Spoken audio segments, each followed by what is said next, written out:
guys already know I'm in GCL. What is up, beautiful people? Welcome to How to Trade During the Midday. That's your boy, Joey Options. He's only with us for one day today. Oh, then he's going on over to Jamaica while we freeze our sweet patooties out in this place. So shout out to everybody. All right, let's do the shout out. Let's see who we got in the chat. Oh baby, we're printing. So I just took out my last little piece there on GCL. But shout out to everybody. Yes, I got the wrong screen over here, so we're gonna end that one, Joseph. Yes, there we go. Thanks. Come on, you gutters. I see you, Benton. I see Darwin dancing up a storm. He's always doing that little disco fever thing.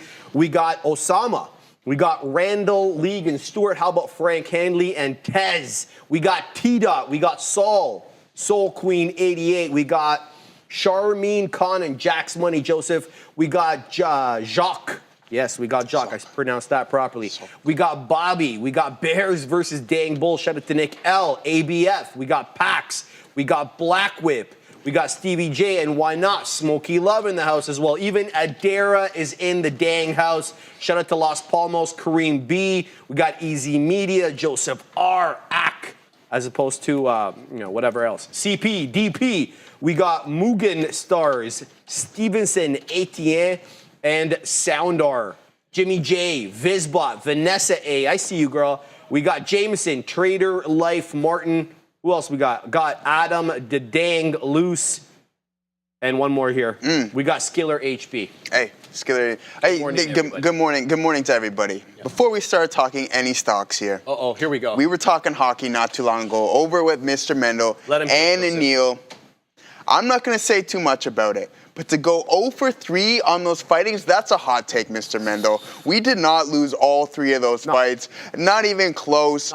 No one else is going to do that. 3 fights in 9 seconds. Well, guess what? We were missing our best D. I can't wait for this matchup on Thursday. You know what? I was gutted. All Sunday, I was gutted at the loss. But I'll give it to the States. You know what? You got to give credit where credit is due. I think they were just played an all-around better game than what we did. But watch out. We can play them in the finals, right? We're playing them on Thursday. Yeah. We're playing. We got our boy Cale McCarr back. Okay. All right. Watch out, Team USA, because I don't think that we are going to lose. Sidney Crosby is 26-1 on Team Canada. Hey. All right. That's all I'm going to say for now. We'll see you guys there on Thursday in Boston, and it's going to feel great to win it in the States. All right? That's all I got to say. Joseph doesn't feel strongly about this at all. Everything there was fake. That's it. Yeah. That's it. It's done. It's done. All right, guys. Let's get into these markets, man. Sharif, it's been awfully volatile. Oh, we got a lesson. So, okay, what we're going to do is, do you want to touch on anything before we dive into it? Because we're going to touch some gap fills today, guys. I want to show this trade real quick, guys. GCL is on one right now. It's up 150%. Very predictable level pullback. I'm not going to wax poetic about this. 660 was the area top. You can see that it rejected there. Lo and behold, it comes back in. Test that exact same area. That's where I went long. Let's see how far this one can go. It already touched 8. Close to 8. 796. This thing is on one, boy. So be careful with it. We already talked about these small cap gappers. They're around for a good time, not a long time. Here's what I'm looking at, though. There's a whole bunch. GCL, top right-hand corner. But you also got KWE coming into the volume-weighted average price. Likewise with ALLO. This one's up 51% at a very predictable area right now, guys. ALLO at the volume-weighted average price. You've got SLDB. This one's up 42%. It's breaking down, though, below that volume-weighted average price. I've also got AMOD, a bit of a different one. Bamboozler Central broke VWAP, trying to retrace it now. Sound Hound is on one, boy. It's up another 8%. It's trying to work its way into $12. You bet your bottom dollar I'm going to be on there. We're also looking at VNet, VNET, as well as SOFI, SoFi, as it hovers above VWAP. Last but not least, Joseph, STAI. That one just reclaimed VWAP there on the bottom right of your screen. We'll have to see if it can hang up above it. But I'm all eyes on GCI. There goes 8, Joseph. This is really squeezing right now. This is on one. It's about to hit 200%. GCL, keep your eye on this one. Hey, yeah, guys, we're going to try to get this one. It's a lengthy one, but we got a lot going on in the market, so if we have to pause at any time, Sharif, feel free, obviously, to interrupt me. But yeah, guys, a lot of people loving that in the chat. It was a fantastic game. Do not get that twisted, and we can't wait for that matchup here on Thursday. But now, guys, let's get into swing trading, some gap fills, all right? We did some little options talk this morning, but this I like to use we can utilize options and just common stock as well, too. So this is what we're going to get into. What is swing trading? We're going to break that down, the technicals, and then you can choose your vehicle, all right? So always, number 3 is really important because it doesn't have to be with options. It can be with stock and or options. Okay, guys, so let's get into this. So we're just going to go over the basics. So intraday trading is just holding a stock or option position only within the trading session. No open positions held overnight. That is intraday trading. When trading session is complete, all your positions are closed. Fairly simplistic. The time frames can range from seconds to hours. Capitalize on short-term price movements. All right, so the pros and cons: potential for quick profits, no overnight risk, higher stress levels for sure, requires a lot of time and practice, and more commissions, guys, all right? So long-term investing, buying and holding stock for multiple years. Time duration can range from years to decades, builds wealth over time through capital appreciation, not as sensitive to short-term volatility, so you're not really focusing on everything. You like the fundamentals of a stock. You want to get it in it for the long term. Hood is growing, Palantir, etc. These are some stocks you may want to hold for a longer duration, okay? So long-term investing requires more fundamental analysis opposed to just focusing on the technicals. And then the pros and cons, definitely a little bit less stressful. Ability to set and forget, large potential gains, requires patience, may not yield gains compared to intraday trading, ties up capital for long durations. I think that's really important. If you're just looking for investment, I would separate your swing and your intraday from that long-term investing account, right? So you're not tying up all of your capital. All right, so now this is what we really want to get into. Swing trading.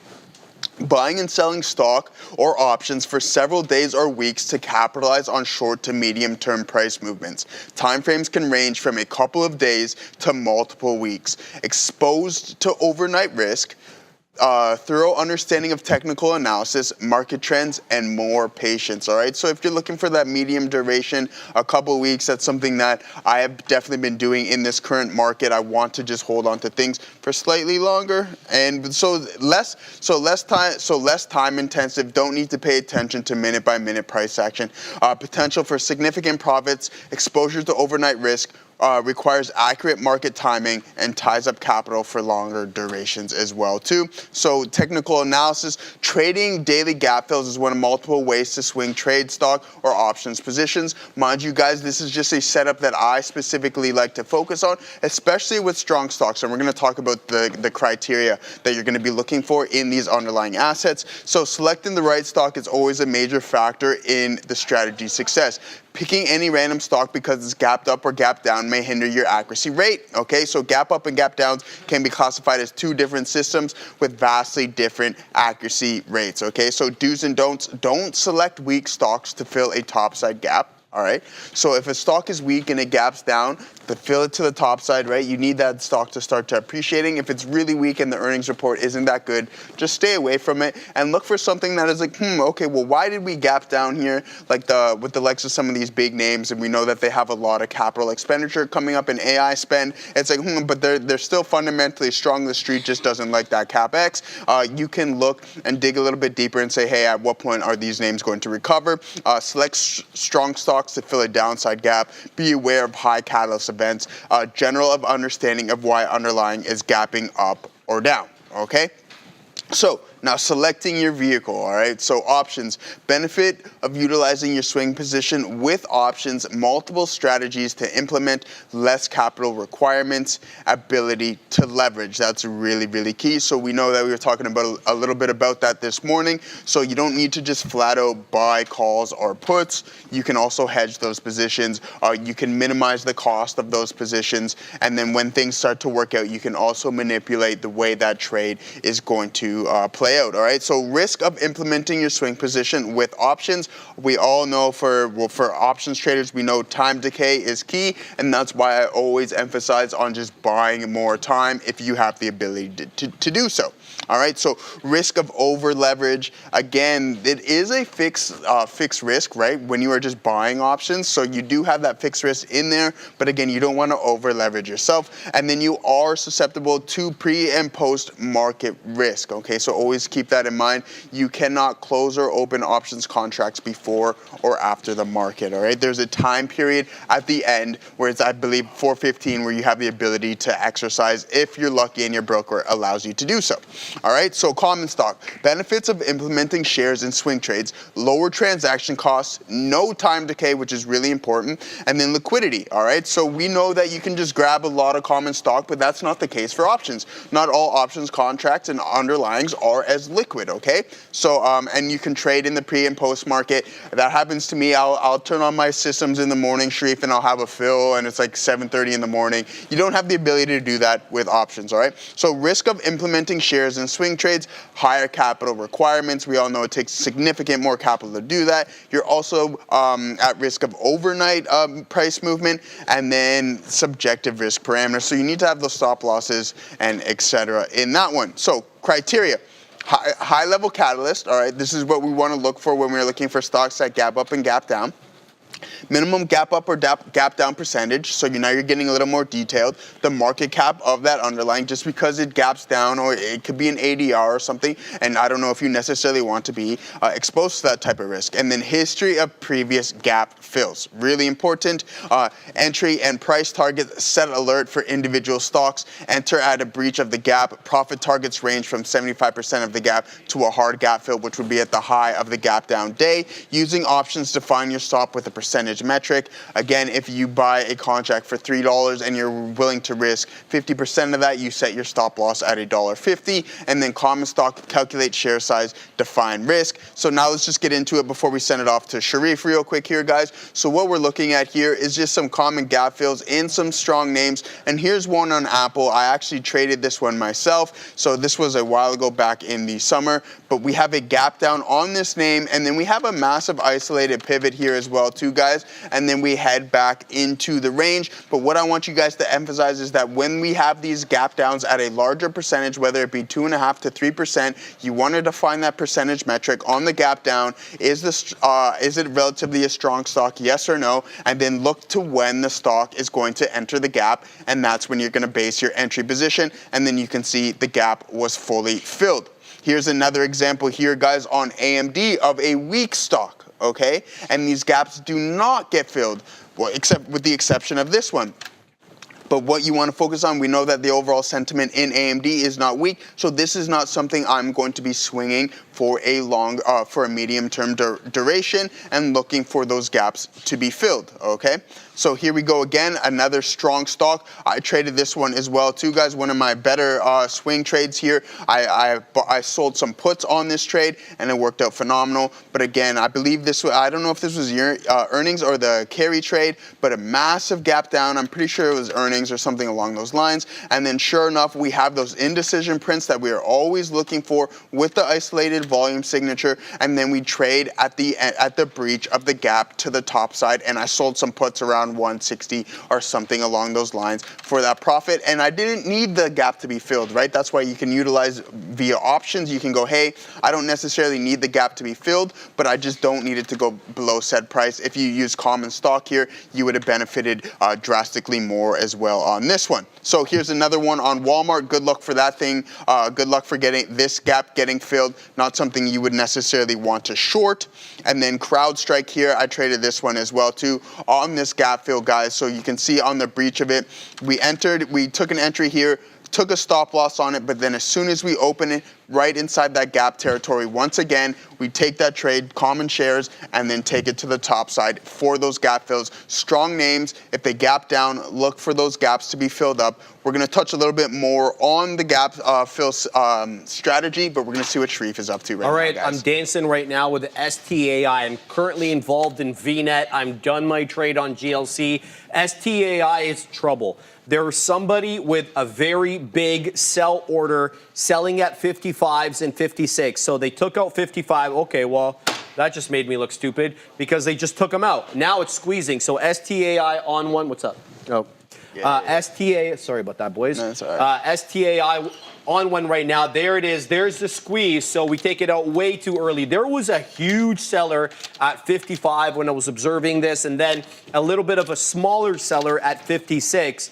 We'll get to that in 1 second. But I'm keeping my eye on this one because it's got a 394 high a day right now. Be careful. 394 was the initial rejection and the implied balance high right at 955. It's since taken out that level. Beautiful rounded bottom. Not really respectful of the volume weighted average price, but very respectful of $3. We'll talk more about that once we're done paying some bills, baby. Hey, you guys, Firefly, with an FDA-cleared proprietary database of over 77,000 brain images, Firefly is transforming healthcare with AI-driven diagnostics, providing a clear data-backed understanding of brain health. After more than a decade and over $60 million in investment, Firefly is advancing the commercialization of its Brain Network Analytics, BNA platform, bringing the technology to clinicians and pharmaceutical partners. Firefly is enhancing the diagnosis and treatment of conditions such as depression, dementia, anxiety disorders, concussions, and ADHD, while also accelerating drug discovery and early screenings for conditions like Alzheimer's. Firefly guy, brain health, that's it. Again, good stuff there from Firefly, lots of investment there. And Sharif, what else are you up to? All right, we're in it again over here. Here's STAI, boom, there it is. Got super in, at 60, took it out at 79s there. STAI on one, guys. I've been dancing with this one. It's a beautiful round. I don't want to call it a rounded bottom because it didn't really print towards the bottom, but good curl, good rounding effect, as you can kind of see there on whatever time frame you're looking at.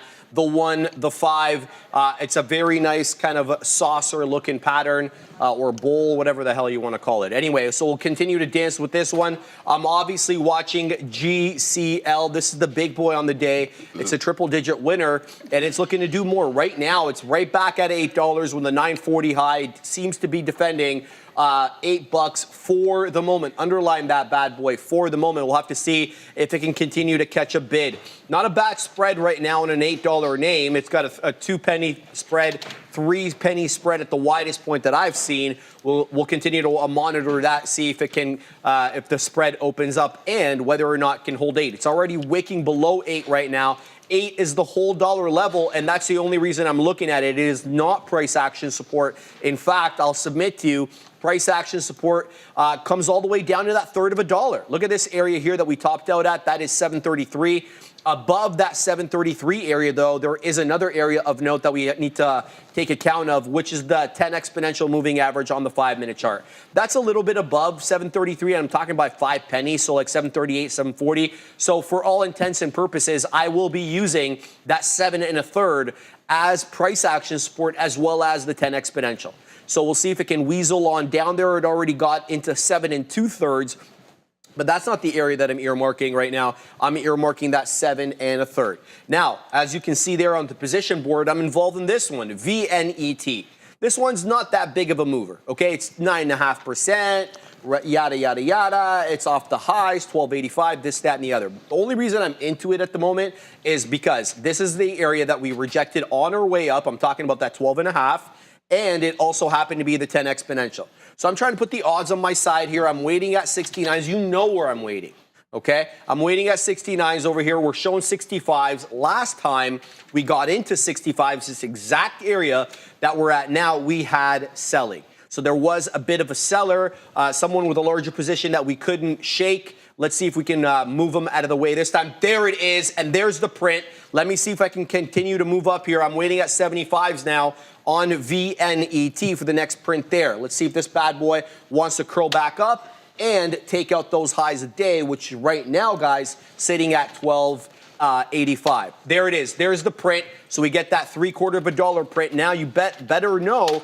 that I'm going to be waiting at 82s. I'm a superstitious guy. I like my 25s and I like my 82s. So we'll see exactly if this bad boy wants to keep moving. Now we got a 77 local high there on VNET. Back to STAI. Big boy sell. We got top wick for now.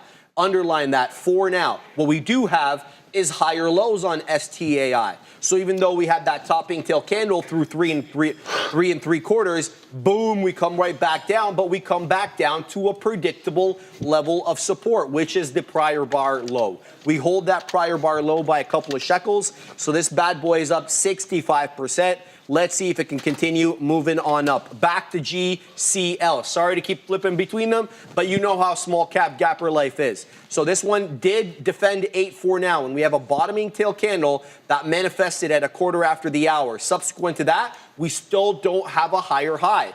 So we're still, the current candle, the current on the 5 is still below the prior candle high. We'll have to take out 40s, Joseph, for that to be a new high. We'll have to see if that comes in or not. What are you looking at? Yeah, I'm hearing the overall market. It's weak today. I think it's time to flip the bias. Attempted a couple longs here on Google, didn't work out, but I've seen the market start to reject the volume-weighted average price. So we're going to hop in downside to the Qs here, guys. I'll pull up my Google just to look at what I was trying to get moving here. I did think that we were going to continue this gap up and then go a little bit more because of the daily setup sitting on top of resistance zones as well too. But here we go, a couple attempts here at Google, 3 to be exact, and 0 for 3 on that one. Didn't work out. That's okay. Time to flip the bias a little bit, I believe, here, and then head everything to the south side. That's why we decided to hop in the overall market. We got some big names continuing to drag everything down, so we don't want to fight the trend. We want to have the ability to participate. So I like this entry right where we're sitting. If we sit above it, and hold the volume weighted average price, then I'm going to get out of Dodge. But what I really want to analyze is that these 5-minute opening drive in the Qs extremely weak with that downside momentum really starting to pick up. You can see the imbalance on the bid, not quite there just yet, but the heavier orders are on the bid, and then you can see the cleaner flushes as we continue with that momentum to the downside here in the overall market, guys. So INTC was really strong this morning, so congratulations to Obi and Wayner if they trade that. Nice work there, boys. I was not in that one. Yeah, so here we are, Bitcoin selling off as well too, but I really want to focus on the Qs. Oh, okay, here we go. Sharif, we're starting to tank. Yeah, rejecting view up really well. Going to start piecing some out here, guys, as we possibly go and test this low a day in the session. Meta's holding relatively strong. It is Google and Nvidia dragging the overall market down, guys. So we might, yes, sir. You want to cover something? Yeah, cover it. This is important. Ryan Cohen just tweeted, guys, about 11:17. What time is it? 11:23. So stuff's moving with GameStop, but it's off the high. So Ryan Cohen emailed M&A at GameStop.com. If you're interested in buying GameStop Canada or Micromania France, high taxes, liberalism, socialism, progressivism, wokeness, and DEI included at no additional cost. If you buy today, I don't know whatever else he's venting his position on that, but I want to let you know for the purposes of GameStop, guys, Ryan Cohen tweeted, Adair is at the big desk. Sorry to interrupt you. No. We have more on that, Sharif, because this is basically kind of a continuation of an earlier GameStop-related catalyst. Before we get to back to that, I want to mention SoFi here. SOFI on watch. Basically here, apparently the U.S. Appeals Court blocking the Joe Biden-era student debt relief plan. We know that SoFi is involved in some student loaning, so keep an eye here in SOFI. But with regards to GameStop, Sharif, I was not aware of that tweet just came out, but it actually seems like this tweet is a continuation of a previous catalyst for GameStop. This came out pre-market. There wasn't very much volume on it, but basically this morning, GameStop had announced some plans to pursue its sale of French and Canadian operations. So GameStop looking to sell its French and Canadian operations officially as of, I think, around 7 a.m. today. So that's prior to the Ryan Cohen tweet. It seems like the Ryan Cohen tweet is a bit of a sartorial take on the sale, but the sale has been planned and announced as early as this morning. Back to you. Yes, thank you very much for that, Adair. Here it is, guys. GameStop looks to sell its Canada and France operations, as Adair just mentioned. Video game retailer GameStop said it plans to sell its Canadian and French operations. The original meme stock on Tuesday said the decision is part of its evaluation of its international assets. In December, GameStop reported, as we know, mixed fiscal third quarter results where the company swung a profit but saw revenue fall over 20% south of that billion mark to about $860.3 million. Thank you, Adair, for bringing that context to us, letting us know that that was moving and it was a continuation of what he had been chiming about in the pre-market. Do appreciate that. Shout out to the human algo. Joseph. Yes, sir. Yeah. So yeah, we're still going up there. Thanks for that. I mean, pretty descriptive tweet there. But hey, what are you gonna do? But here we go, guys. We're gonna continue this trade in the TQQs. Market's slightly pulling back now. Hopefully, it's not too deep to the point where it stops us out break even. We really do like this entry, hoping for that momentum to stick to the downside in today's market. I was talking about the SPY not being too far off of the all-time highs here, guys, but unfortunately that parade has come to an abrupt halt because we have sold in the early morning sessions, still hovering around those highs though, guys, so nothing to get too worried about. I don't think we're down too much in the overall market. Yeah, not even like a fraction of a percent. We still might even be a little bit positive just due to the gap up, but here we go, still hovering around those highs. I really like this market up here. We know that these all-time high breaks aren't always the cleanest. We need momentum and volume to step in, and that necessarily hasn't been the case for this current market, especially the past couple of months with the DeepSeek news, etc., and especially with that previous, not the previous one, 2 FOMCs ago, I believe with the hawkish cut, something that we need to pay in mind. So there was some headwinds in the overall market, but again, here we go, starting to climb higher and higher. I do believe that this momentum is going to continue to the top side. A lot of tailwinds. We're going to hold on to this short position, even though I'm talking about strength, but I do think that we can continue and possibly make another leg to the downside, Sharif. All right, I got the print on VNet at 82s, but now it's coming down. Again, it's going to have to hold the 10 exponential here, and that happens to be right where I got in. So I only have one more out. You could say, oh, Sharif, why don't you just give it to 50s, bro? Well, because 50 isn't the level that I got in at. I got in because it pulled into the 10 exponential. So if it doesn't hold that, yeah, I'll give it to 58. I'm feeling whimsical today, whatever. We'll just give it a couple of pennies below my entry, but it's going to have to continue moving up with the higher highs and higher lows. So got the 82 print. That is 3 pennies south of the daily high. The day high, is 1285 on VNET. As you can probably already know, I haven't been yelling about STAI. Usually there's a reason I'm not yelling, and because things are coming down. So this is a lower high right now, and what I'm concerned about with STAI is now it's below VWAP. It's got a double top looking formation over here, and I think all hell will break loose if it breaks and holds below 3. We could get a squeeze, an aggressive squeeze, maybe into that 2.25, and even lower, maybe to around 2. The closing print from Friday is 207 on STAI.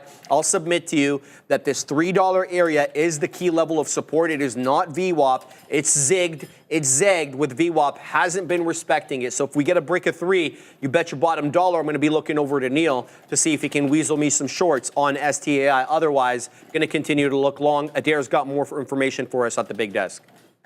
Keep an eye here on AMZN. The information reporting that Amazon is shutting down or has shut down here its shopping feed, kind of similar to TikTok. We had earlier news here a while ago that Amazon was shuttering some aspects of its shopping related elements. So keep an eye here in AMZN. Apparently, Amazon shutting down its TikTok or its shopping feed, which is pretty similar to TikTok. Keep an eye on AMZN. That is reported by the information. Back to the Bash Brothers. Bro, I was talking to Ob, and when they were on, I looked over at him. I said, Meta and Amazon look ugly. And he looked at me. He's like, yeah, well, they're the reason the market's down. They're pulling down the market, Joseph. Yep. I don't know if you've had a look at either of these bad boys, but they're not a good look today. So we'll have a quick look. There's your friend Meta. Obviously, Meta's been very, very, very strong the last little bit. And by little bit, I'm like talking about 3 weeks here, 3 trading weeks. So this one down and to the right looks awfully bear flaggish. I'd be shorting VWAP, I'll tell you that. On the day, maybe 724 and change is where VWAP is right now. So Meta down almost 2.5% off the lows. The other one, AMZN, this one's continuing to make lower lows and lower highs. It's trying to pop back now into 225, but look at that. There's just not a bit to be had on this bad boy. Easily took out the lows from Friday and easily took that 225 as well, down at 224.5. There is also weakness on goggles, but it's definitely not as weak. It's trying to defend 184 right now, GOOGL. but this one also has a, a bear flag looking pattern where we got that big boy sell right off the bell there, and then we moved sideways. This one does seem to be respecting VWAP. I'm talking about Google, and I'm talking about respecting VWAP as a level of resistance. We'll see if that changes. It's been putting in higher lows incrementally right now. Tesla sideways, Nvidia sideways, Apple sideways, and Microsoft also sideways for the moment. We'll have to see if that all changes, but I'm keeping my eye on that. Pretty dang panda, EFOI. Did the VWAP break? Missed it. Let's have a look. Bring it in. I'm just going to keep my eye on my positions. All right, so we didn't get stopped out. I'm just keeping an eye on GameStop, guys, because, well, we got that tweet, and it could be in play. EFOI. Shout out to Pretty Panda. So, Pretty, you know my rules, brother. This bad boy is south of the pre-market high. That pre-market high, sadly, got printed at 4 a.m. You don't want that pre-market high to be printed at 4 a.m. when we first open up. That high was reached on about 2/3 of a million shares, which isn't that much for a $2 name. 284 the high. As you said, we're south of VWAP right now. We also have another local high at around 275. So this one will not touch. I will not be breaching my rules unless and until. Well, I won't be breaching it. I won't be trading it unless it takes out the pre-market high. So I've put an alert at around 2 3/4 for EFOI. I liked it. If it moves back up, it's up 60%, but it's going to have to take out that high, Joseph. Otherwise, not touching it. What are you looking at? Yeah. I punched right back into the Qs here, guys. So we're looking for that continuation to the downside. Potential double top here, Sharif, on the overall market, just below VWAP. We got stopped out break even on the first entry, but then you got to get right back in when it displays itself, and everything else seems to be heading to the downside, with the exception of very few today, guys. All right, INTC relatively strong, and that's all I see on my end that is strong. I know there's other names, but what I was hyper focusing on, there's nothing extremely. So time to flip the bias, as I previously mentioned, and see if we can get the continuation to the downside here, Sharif. We're liking this selling here. If we can break this pivot at 89.50s, let's see if we can go and test the whole high a day. But we're going to start trimming some here for the people. But I got a good question in the chat. Can you expand on price decay? Is there a rule of thumb when it comes to holding options overnight or over the weekend? No, so I can expand on time decay. Is there a rule of thumb when it comes to holding options overnight or the weekend? So time decay is essentially, so say you and I, we have an options contract, we buy an options contract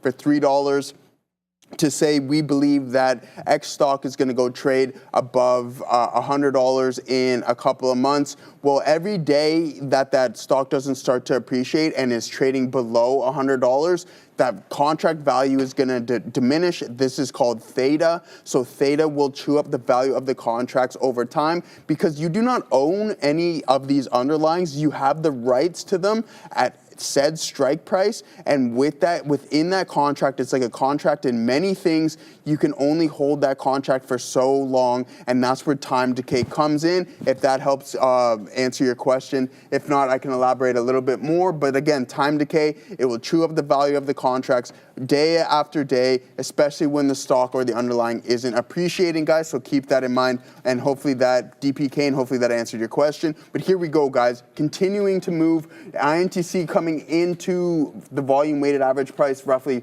relatively short soon, guys. Again, the market seems weak. We were tapping onto those all-time highs, and then now we were rejecting it. So after the long weekend, the market decides that it wants to sell. INTC, one of the stronger names here today. What is really weak, Sharif, is IBIT now making an additional leg to the downside. We gapped down. We had the inability to hold 97 over the weekend, and then now we're heading south of that, guys. So keep that in mind. Weak name.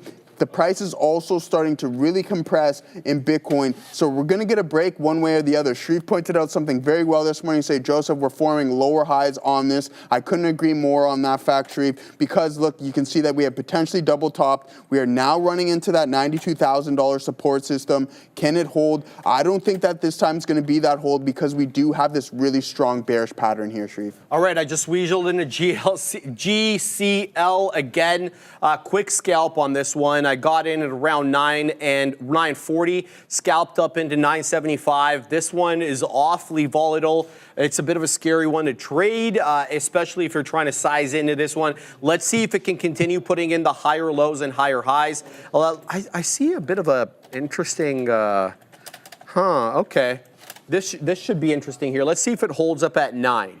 That'll be my first look there, but it seems to have this interesting support level trend line, excuse me, previously acting as resistance. Now looks like it flipped to support once it took out that $8 level. So we'll keep watching this one over here.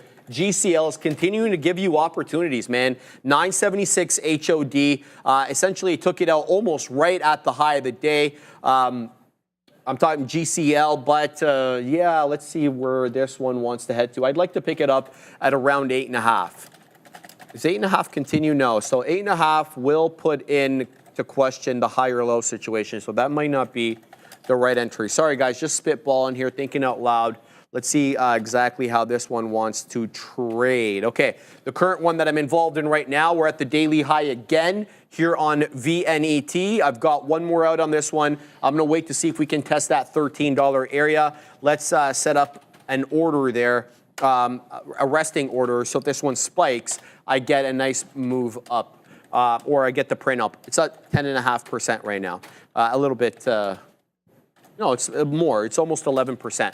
Here comes GCL again. Sorry to keep flipping between them, but that's really the only way to trade these. Here's 976 is the high, as I mentioned on GCL. It's coming into the highs again there. I think we just got a print in the low 70s. So not quite at the high right now, but this is holding 9.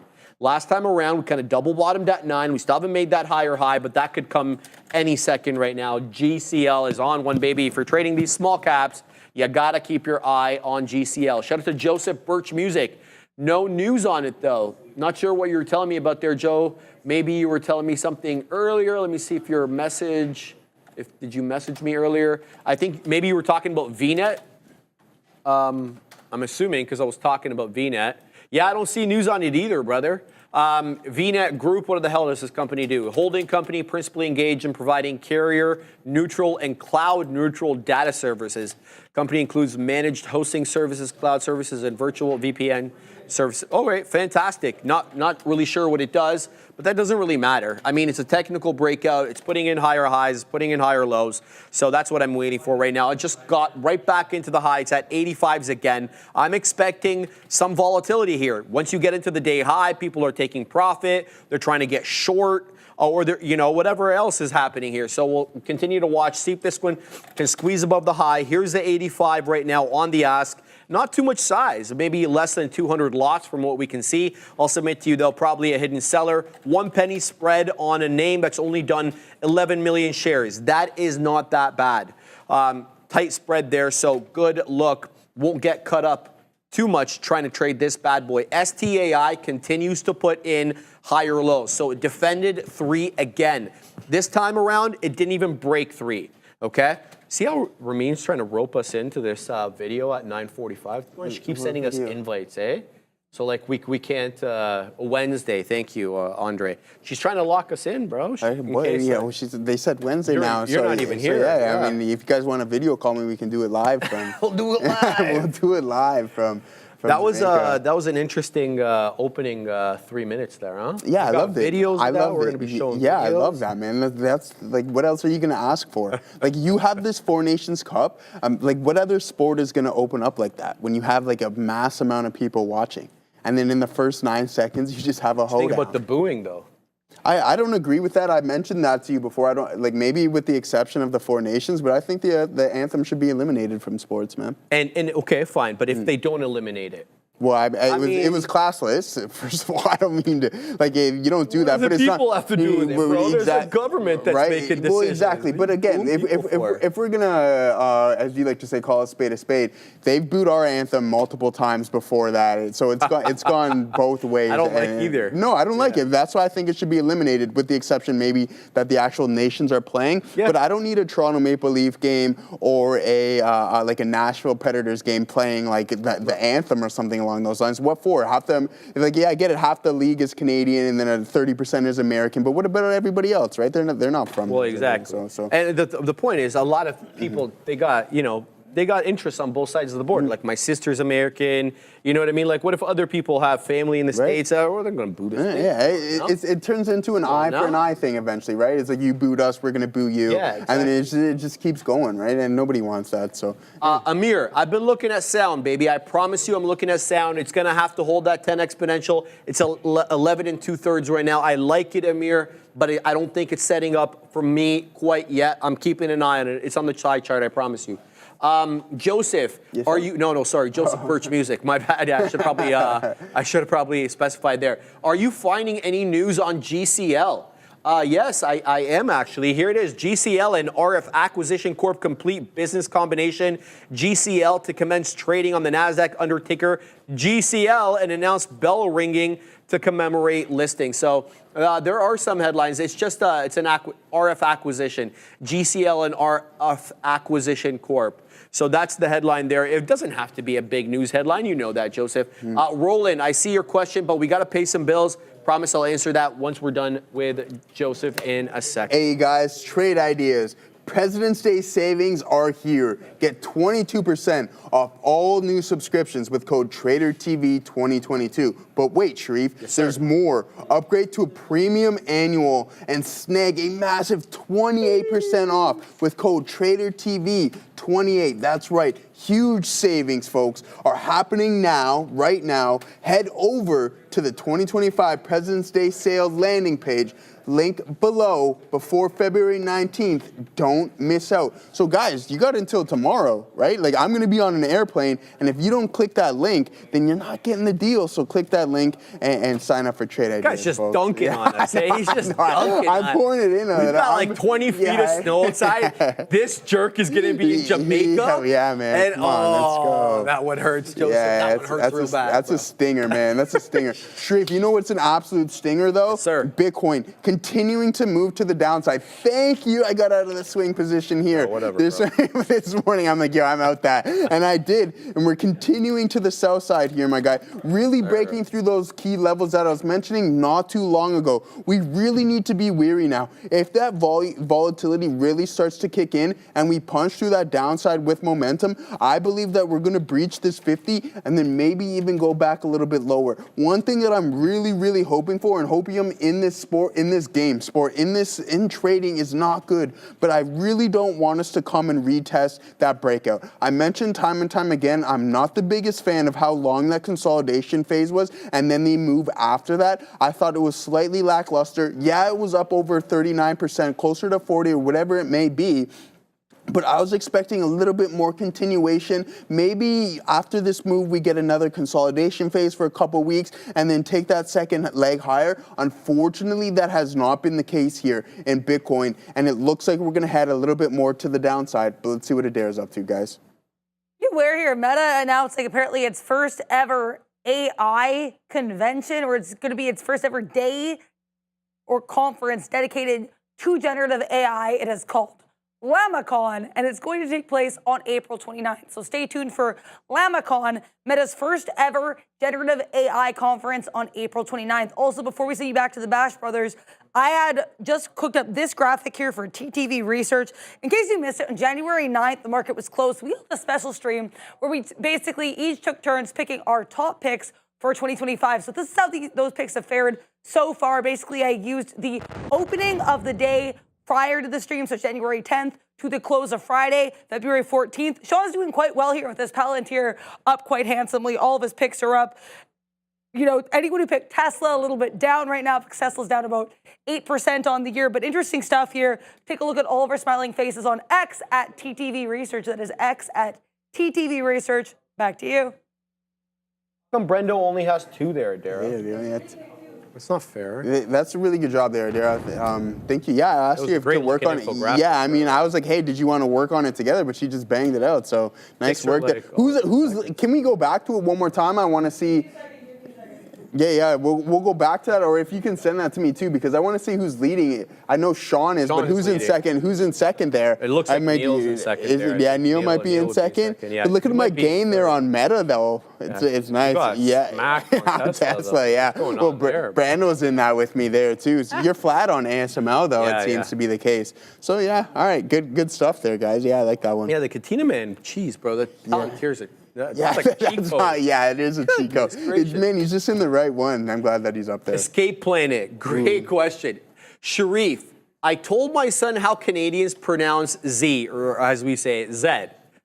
So, and he wants to know, how do you pronounce zebra? So I know there's people that say zebra. I'm not one of those people. I don't think Canadians are one of those people. Most Canadians I've ever heard they say zebra.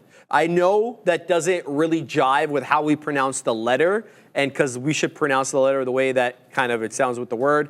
Don't ask me, bro. That's the way it's pronounced on this side of the border, but we say Zed, but we will say zebra. I'm not talking for all Canadians, but that's what I've heard there so far. What else we got? Farm trader Nicola. So Nicola, in case you guys haven't been watching Nicola for a while, it is, I don't know if they've actually termed their company a going concern, but for all intents and purposes, they are. They're up big on the day.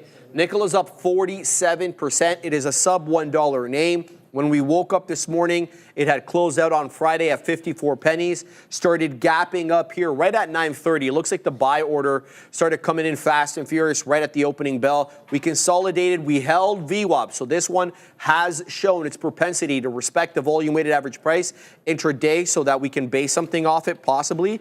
Nkla, let's throw the ticker on there.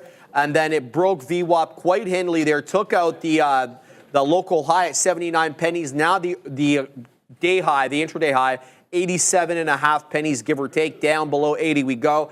I promise you, I will be watching this one. I will remove SLDB from the side chart, and I will include Nicola in its place, and we'll see if we can get some good trades on this bad boy. But as I see it, VNET now broke down below my entry. We've got one out on this left. It has to hold that 50 penny area. I did give it to about 50 pennies. If it doesn't hold 50, that's the end of the trade, as it's now south of the 10 and the 20 exponential. I have only one out left. So if it holds that level, fantastic. If it doesn't, well, then that's the end of the trade. We're going to throw our stop on that now. Let's go ahead and throw that bad boy on there. So here we go. We can cancel the previous stop, which was a skosh lower. So VNet, there we go. We'll take that bad boy off. So VNet, we'll keep an eye out on that. So shout out to Farm Trader. Thank you for calling that out.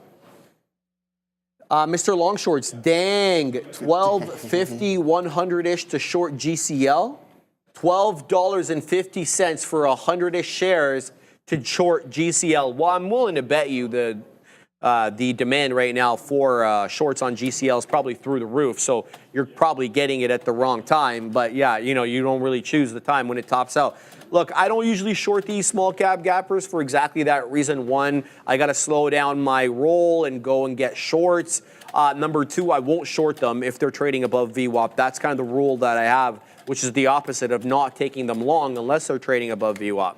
So unless it gets down below 7.5, I won't even be looking short. And then as a practical exercise, I don't usually look to short these ones. I'll just take them long instead. So shout out to you, Mr. Long Shorts. Didn't really know that was the situation on it right now. Bro, how many times is she going to send this same invitation, bro? I don't know what she's doing back there. I don't know. I'm not getting it, so you must be getting it. Yeah, safe. Check NBIS, please. Here, we'll check NBIS. Let's load up that bad boy. NB. Yes, I see. Okay. Andre's always trying to help her out. She doesn't know what the hell's going on. All right, NBIS. Good look. I mean, sure, it's below VWAP right now. I want to see exactly what it does. Does it reject that $48.50 area where VWAP is? Otherwise, I mean, what is this percentage up on the day? NBIS, 9%, not bad. $11.5 billion market cap, so definitely not a small cap gapper. Does this thing have a headline? Why are we up on the day on NBIS? I don't even know why this thing is up. I don't have a headline from today, nor do I have a headline from last few days. So I don't know why NBIS is trading up, but it's not a bad look. Well off the highs, though. Let's see what it does with the volume weighted average price. STAI, I still believe interesting about 50 pennies, says Pretty Panda. Yeah, I've been keeping an eye on that, no question about it. It's still on a side chart over here, but it's still putting in lower highs. So what I see is area crest at 394, and then you have another area crest at 380, and now we're a little bit lower at 354. On the other side of the coin, you also have higher lows. So we have a bit of a compression pattern. So it looks like a bull pennant, especially if you go on a wider time frame like the 15, it'll look more bull pennant-ish. Yeah, exactly. So we could get a great breakout in the direction of the trend. So we didn't trade this on Friday because Friday was awfully consolidated, but you can see we definitely traded it on, Thursday, and it was up and to the right. It kind of, I think it reclaimed the dollar. No, it reclaimed the dollar the day before that, but it was at around $1.50. So it's a multi-day play. It didn't give up the ghost on Friday. It was kind of sideways. In fact, it did defend some key levels over there at that $1.75. So STAI certainly not out of play yet, but we'll try to catch it. Me personally, if I try to take out this, if I try to trade it as a bull pennant, which I perceive it to be, I should try to get it in, I should say, on the lower end of the range. Currently, it's around 3 1/5, 3 1/4, give or take, something like that. Let me know how you trade it. I'll be looking at that one all day, unless it breaks down below VWAP. Stevenson, ATN, check out SPY. I don't really trade the SPY, and I don't really look at the futures unless I'm trading large caps. So I'll let Joseph have a look at that. Los Paulos Hermanos, Nvidia invested in NBIS last Friday and removed Sound. Thank you. I didn't know that Nvidia had removed Sound, their investment in SoundHound. Really? Because we've been talking about that. Yeah. Say that again? Yeah, that's what I was saying. So, apparently, sold a few of the companies that they were invested in last week. Obi tells me. They didn't sell RXRX, though. So in case you're, following exactly what Nvidia is investing in and what they're throwing money at, make sure to keep an eye out on that. Not something that I covered, but thank you, Los Paulos Hermanos. Thank you, Ob. He is the one, Canope, for letting me know. He'll be on tomorrow with me for the rest of the week on the How to Trade show during the midday, because your boy Joseph will be in Jamaica. Joe, what are you doing? Yeah, I'm just actually doing something here. I want to see what this looks like here, guys, from a pivot standpoint. I'm glad that I found this, Sharif, on the old school style chart here that I know you like to use, and it allows me to add cams. So I got to fiddle with that a little bit there, guys, and then I'm going to get those going and rolling for us because I think they're really important. The thing about the Camarilla pivots that I really like is that they're preset. They eliminate subjectivity, and a lot of people say things are like lagging indicators. I think this is one of the few of the leading indicators because it's based off of previous highs, lows, and closes, and then calculated, and the lines are fixed, the pivot points are fixed, so you can use that as somewhat of a leading indicator, and I really like that. So I'm gonna work on that a little bit. I forgot to do it over the weekend, and I just reminded myself, as Sharif mentioned something about SPY, so I'm gonna work on that, and we're gonna start really utilizing these pivots, as I mentioned before, because there's key levels that we can look at for breakups and breakdowns, but let's see what Adair's up to. First, keep an eye on every big tech name. I'm just seeing some reports come through. Apparently, the new Trump administration antitrust team is going to keep Biden-era merger rules. So if you didn't realize, that era was very restrictive with the FTC with regards to mergers. So keep an eye on that. We were expecting a little bit of regulatory stress relief with this new administration. Now we're seeing reports that they're going to be pretty similar when it comes to enforcements with regards to mergers. So keep an eye on anything big tech and that could be impacted by regulatory moves. Also, I wanted to do a recap of NVIDIA's 13F filings because they were mentioned. So in terms of things they added, they did add Nebius here. They got involved in a 1.2 million share stake of NBIS. They also added here WeRide, WRD here. They added a 1.74 million share stake for WRD. Now, here's with the sales. SCRV, they did, according to their amended 13G filing, they sold their stake in Serve, and then they dissolved their stakes in SoundHound, and also they dissolved their stake in NanoX Imaging, so NNOX. So just to recap here, as of Friday, they have dissolved or sold their stakes in Serve, SoundHound, and NanoX. They've added positions in WRD and NBIS. As Obi mentioned, they did not sell their Recursion Pharmaceuticals or RXRX position. That is still intact as of the most recent filing. So be aware of that. And their Soundtown position was quite a while ago that they first got involved in SOUN, guys. Back to you. Yeah, go ahead, Joseph. Okay, yeah. Do something there. Yeah, no worries. Am I from there? No, I'm not from there. My father is from there, and I have family there. So, but I'm not going to visit them. It's for a separate occasion. Yeah. So yeah, guys, here we go. I talking about pivots not too long ago. So here's our shorts on the TQs. Just really starting to trade within a range here, Obi. So I mean, it's a bit tougher look. Getting no continuation to the downside. I guess in theory, you're looking for that break of this pivot and then some continuation to possibly test the low a day. That hasn't been the case. We're getting those pumps. A lot of volatility seems to be kicking in here, guys. And with that, we're going to take a look at the VIX real quick and see what the fear index is up to. Because I guess with the market heading lower, we're going to see an increase in that. So you get that inverse correlation. And sure enough, here we are, guys, on the 5-minute. So at the open, sell increase, but then now as we kind of just whiffle and waffle and chop around within a range, that's really starting to decrease. So traders buying those puts in the volatility index or in the fear index, guys, based off of S&P index contracts. So yeah, we'll continue and monitor the VIX. I think that's going to be really important for today's session, especially with what happened in the opening drive. I talk about this 5-minute opening drive quite often, and that can gauge a lot for the current session sentiment. So really weak with that volume supporting it, and then for all those 5-minute orb traders, bam, we just continue to the downside in the overall market with those big names selling off with the likes of Amazon and Meta as well too. Nvidia had a really strong opening range as well, but again, it just couldn't hold off the market. Eventually one party will give up, and it seems that the bears definitely took charge in the earlier hours of the session. Now let's see, we're waiting for another entry here, Sharif. I'm just going to continue to look for some names that can potentially bounce.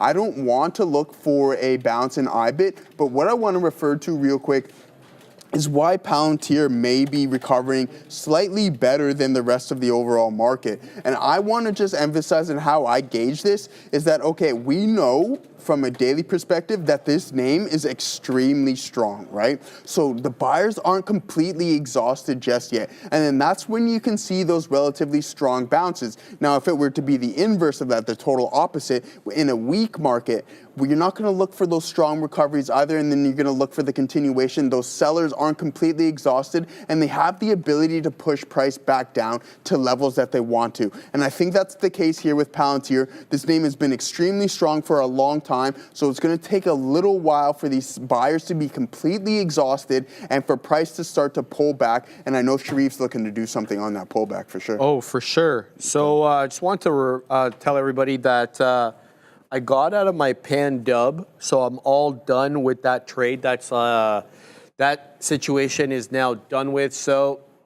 I wanted to start looking for a possible trade on this bad boy, since now I won't breach my rule of not trading stocks that I have invested in. So let's look up pan dub on the day. Good resistance over here at 2.4.5, and so this is a higher low. A lower high, excuse me. So multiple topping tails into about 2.4.5. What I do like about this one is the higher low, so I might be interested in picking it up for an intraday trade at around 203.25. I perceive that area top over here to be a bit of a previous area of resistance if it wants to act as support, and then we could try to weasel back on up. So pan dub, interesting look today, up 2%.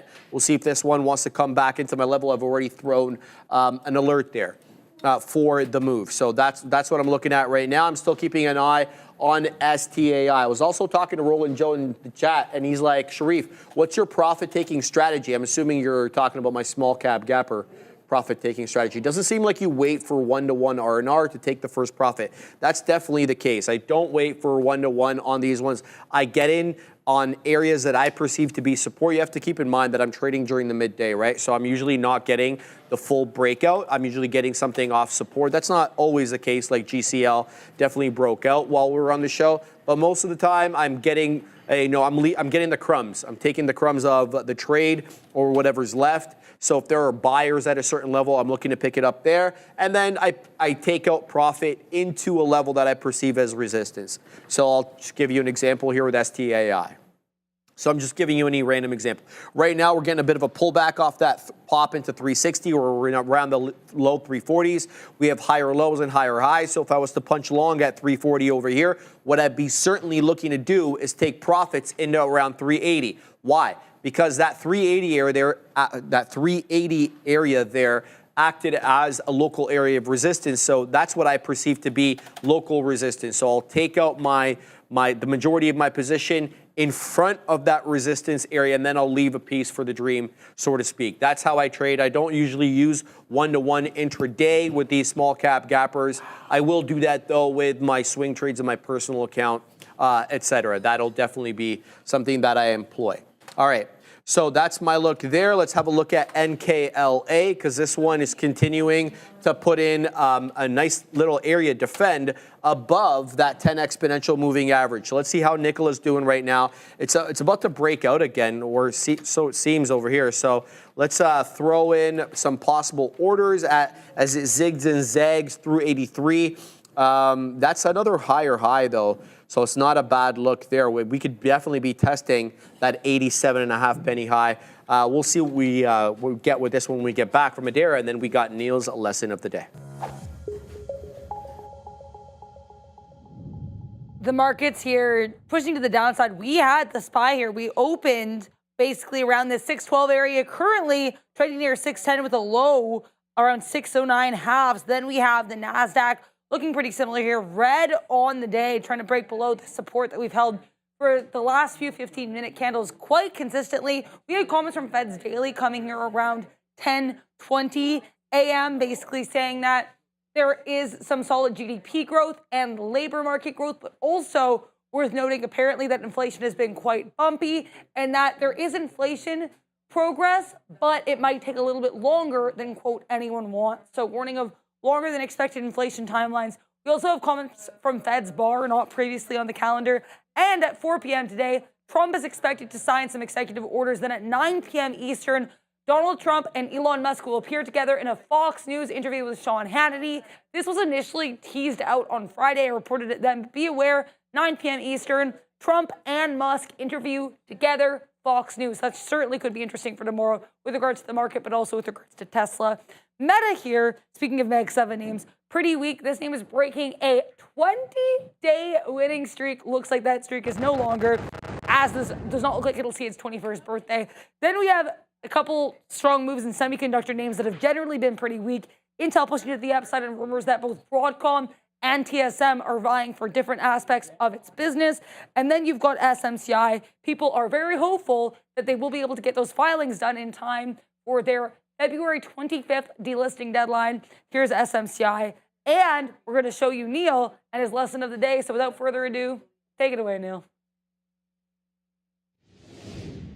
Thank you very much there, Adara. Lesson of the day is all about, finding those names that maybe you had trouble getting into them, and you want to look for opportunities to trade where you didn't necessarily find them. And I'm not talking about Palantirs, which if you were trying to trade Palantir in either direction, of course, you would have had opportunities. Not talking Intel or SMCI, which were a wealth of chances to do what I think most people were trying to do, which is go long in those names. No, I want to talk about like Tesla and then maybe even Apple. Oftentimes, we'll look at things when it's like an inside day and say, well, what are you supposed to do to be able to trade this? Like Tesla, big bounce the last couple of sessions, put in a pullback day on Friday, which showed you a now 2-day, there's support at 348, and then you got these tops in here at 360. Well, no breakout, no test to the low.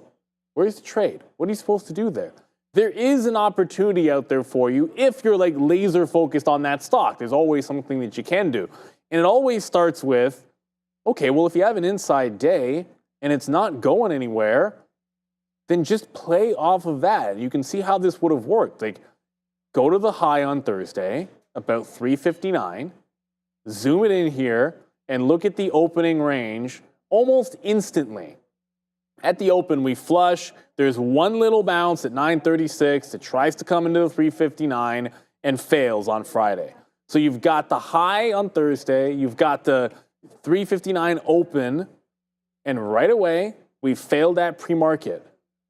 Confirmation at 930, again, 936, you sell off that price. I'm not saying you have to trade off of that right away because you don't know it's an inside day. But look what happens right after that.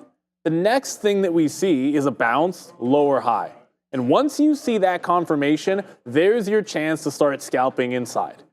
Right? You're underneath that resistance level. So I think in an inside day, you're looking to favor the short trade. You all of a sudden have a short. It's not going to be VWAP or anything like that. That's why if it was something as obvious as VWAP, then I wouldn't bother talking about this as the lesson. No, but your chance would be off of that lower high to start working shorts. And you can either short it in an all-day hold to the high of the day here at 359 change, or you can just short that lower high as a scalp trade.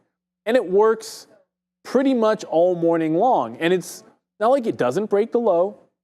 There's nothing gangbusters about it, but you know there was resistance on Thursday there. You saw it on Friday at the open at that same price, and then it was confirmed again. That gives you a couple of chances to short it, even some lower highs again, 59, 58, 57, and you're seeing it continue to work. Now, you got to have some longs and some shorts when you look at something like this. Well, here's another example of a stock that a lot of people might have thought, hey, look at Apple. It's been on an absolute tear. You're breaking above the 50 period. You held some local highs. Apple's going to make power moves today after such a strong run. Well, not really. But again, just like with Tesla, if it's going to be an inside day, look for the opportunities that are there instead of what you're hoping for, which I think would have been a breakout of Friday's highs and then a continuation over 245.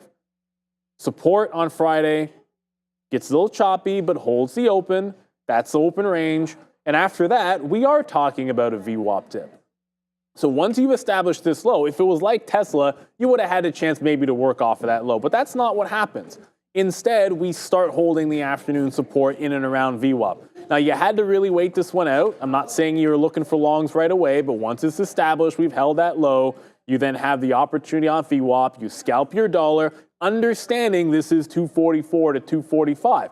And it plays both directions. I get it. You could easily be shorting the 245 as well. But I wanted to look at it from the standpoint of, well, this one's stronger on the chart, so you could favor the longs and still have a continuation trade where if you only wanted to take a buck a couple of times one way, you've got it over there in Apple. If you only want to take a couple of bucks the other direction, then you would look for it as a short on Tesla. Not everything is going to be a Palantir, which breaks on out for $4 and then reverts it for $7, then bounces off 118 for $3 into VWAP. Like, there's so many opportunities in a stock that's really going. If you happen to be watching something or trading something which is establishing an inside day, there's nothing wrong with waiting, and maybe you make no trades and you don't get the breakout on Apple.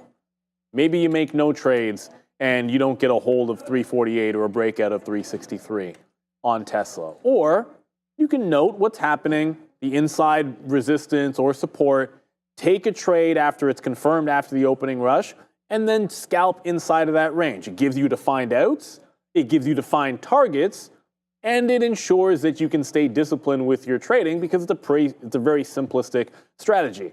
Now, this is all, of course, if you happen to be trading these things that aren't moving as much, and that's your comfort zone. The other side of the coin is, well, simply be trading Palantir or SMCI or Intel instead of a Tesla or an Apple.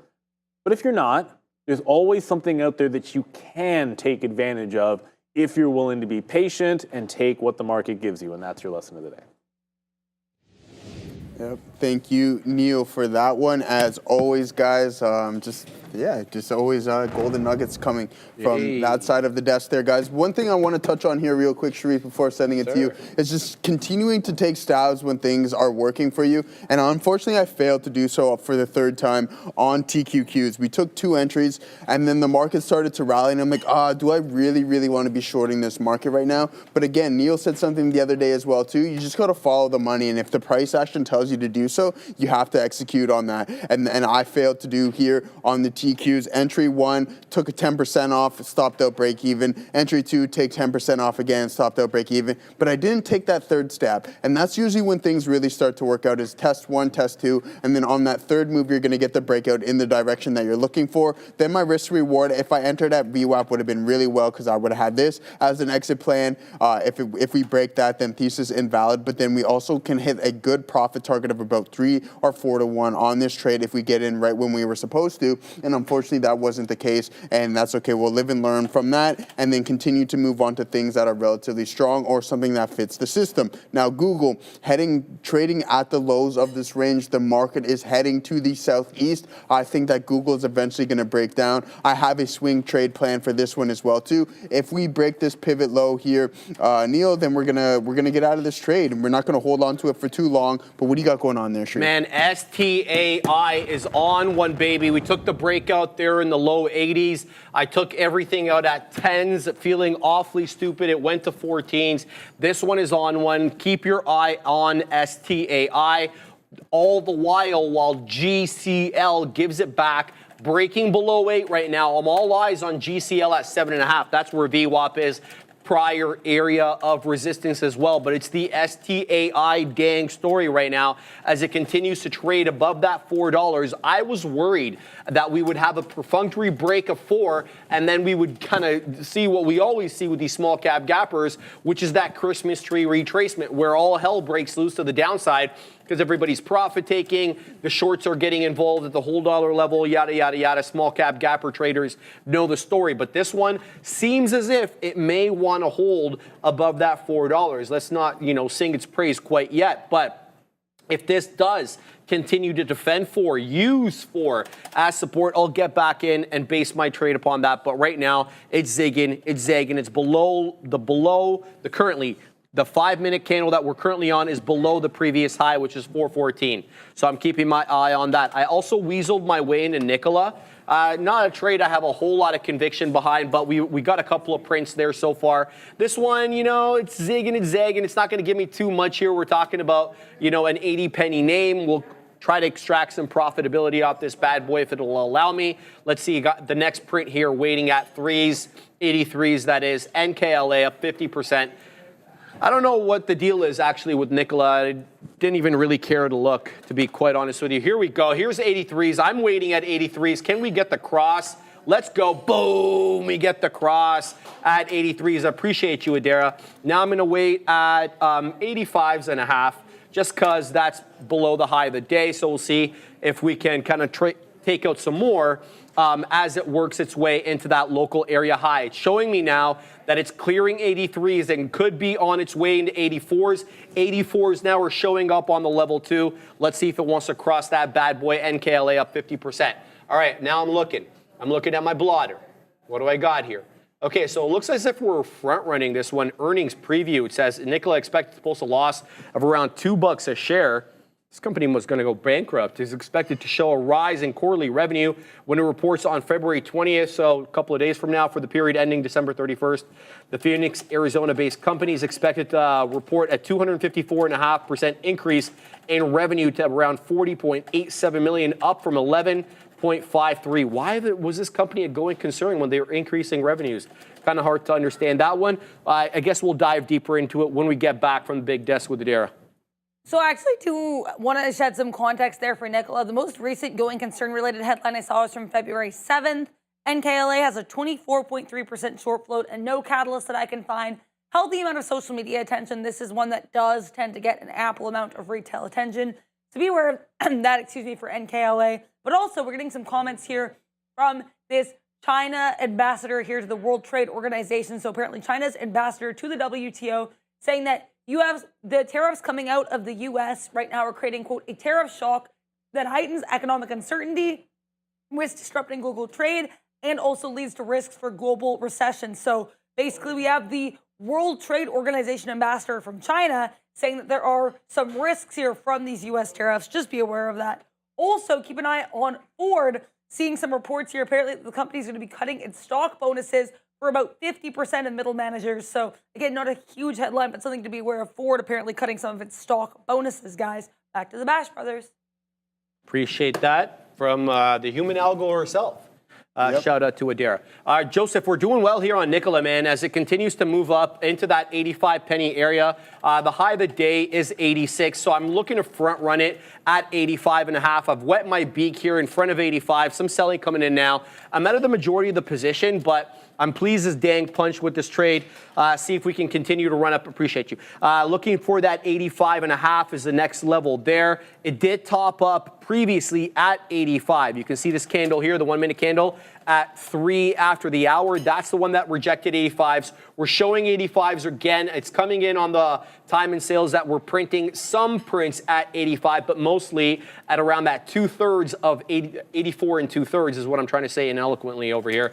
Here we go. And then I'll still be holding some. If we continue to move up above 85, I'll leave a piece for the dream, so to speak. So that's the look right now on Nkla. I'm in no other positions, but I'm certainly keeping an eye on STAI as it zigs and zags, and it's coming right back down. I want to see if it holds here. This 380 area, Joseph, this is where we wet our beak last time, and we wet our beak here because it was a top. So now, could it come into a previous area of resistance on STAI at around 380 and then pop back up, only to make a newer high above that 417. That is currently the high right now. So packing my patience, and we'll see what we get there. What do you got on there, my man? All right, so yeah, let's see what we got going on here, guys. PLTR, we're in this long, and I was just talking about those buyers are not quite exhausted just yet. So we're looking to get a little bit of a rebound. With every bounce that we get in the overall market, PLTR seems to bounce with more aggression, and that's something that I want to look out for. So we're in just above VWAP. Not the most accurate entry, but that's okay. We're going to hold on to this position as we continue to climb. 122.50 is going to be the first target, so let's see if we can get there. One thing that we can point out, Sharif, here is that the volume on the lower time frames is really starting to pick up here, and that's positive for potential breakout. You can see the 5 minute here is isolated, but then also on the 1 minute, we're getting that continuation of increased volume above the volume weighted average price, and that's something that I always look for and need to look out for in order for my system to kind of execute at its maximum potential. So let's see what can happen. 122.50 is going to be the primary target here on PLTR and continuing to climb higher. Sorry, guys, I'm just refreshing everything, and I'll be back in the chat because I know there are some questions. So just put them back in the chat, and I'll do my best to answer them. And also, if you guys are looking at anything, put it in there. We're going to go over it right now because that's exactly what we do for you guys. But Sharif, one thing that we got also is Meta potentially going to put in another leg to the downside and test this 714. We were talking about this not too long ago. It's like, okay, well, this stock's been going higher for how long? At what point is it going to pull back? Unfortunately, we can't just go parabolic all the time. It's not how the market works here, okay? So now with those consecutive green days, now pulling in, and I like to think this, with every action, you're going to get that equal and somewhat opposite reaction here. Is this going to be the case in Meta? Maybe, again, and I was reading some stuff over the weekend, is that they're really dependent on ad spend, right? The ad revenue is a big part of this company's fundamentals, and if those start to pull in a little bit, they're going to get hit heavy. And I'm not saying that's the case, but what I heard here, Sharif, and I found really interesting, is that Meta is more dependent on ad revenue than Google is on search. Huh. Yeah, right? So I found that, right? So exactly. So something very interesting. Devices, maybe? Devices. Like what percentage is that? Right, exactly. So I mean, Google has multiple other forms of income, but here, ad revenue is really key for this company. If that starts to pull back, then you're going to see that in here. But I don't think that's necessarily the case right now. We know we went on a monster run, so it's kind of market breathing, right? The stocks need to breathe, Sharif. We can't just go up all the time, and don't expect this thing to do so. It's starting to pull back now, and expect that to continue. I think in this name, it's still strong. Everything is still working. Nothing. The wheels have not fallen off, and it's totally normal for a stock like that to have somewhat of a pullback. But we're going to start to piece out a little bit here on PLTR, guys, because we are climbing and climbing, and if the market continues to catch a bid, I believe this name is going to, but it's not, Sharif. It's heading to the downside, but yet we're still holding strong in Palantir. If we get stopped out break even, it is what it is, man. All right, man, here we go. We took out 85s and a half, almost 86s there on Nicola. Now I'm waiting at 88s, and now it did breach the high of the day. It's a new high of the day on Nkla, 87.5 pennies, 87.4 4 pennies. I know it's getting, I hate these 4 decimal places stocks, but that's kind of the way it is. Anything south of $1, you're going to have to deal with that. Now, appreciate you, Joseph. Now, here's what I want to say. So I don't usually like trading these south of $1 names, and there's a reason why. So there's certain algos that won't trade them south of $1. Also, you have more levels at which to post sell orders. Offers, that is, right? At every 4th decimal place, you can theoretically post a sell order. So you have to take out all these different levels on your way out, into the whole dollar. For example, if you're waiting for that that 90 penny area or that dollar area is what I'm trying to say eloquently here. It's coming down right into my entry, and you could bet your bottom dollar anything below 80 pennies, I'm taking it out. I've actually got only 2 outs left on this bad boy. I'll hold it. Exactly from where we are right now into the stop. So I'll give this one the room it needs. But Nkla up 51.5%. As Adara mentioned, she brought us that headline that they haven't been going concern for a while, but they are reporting earnings on February the 20th.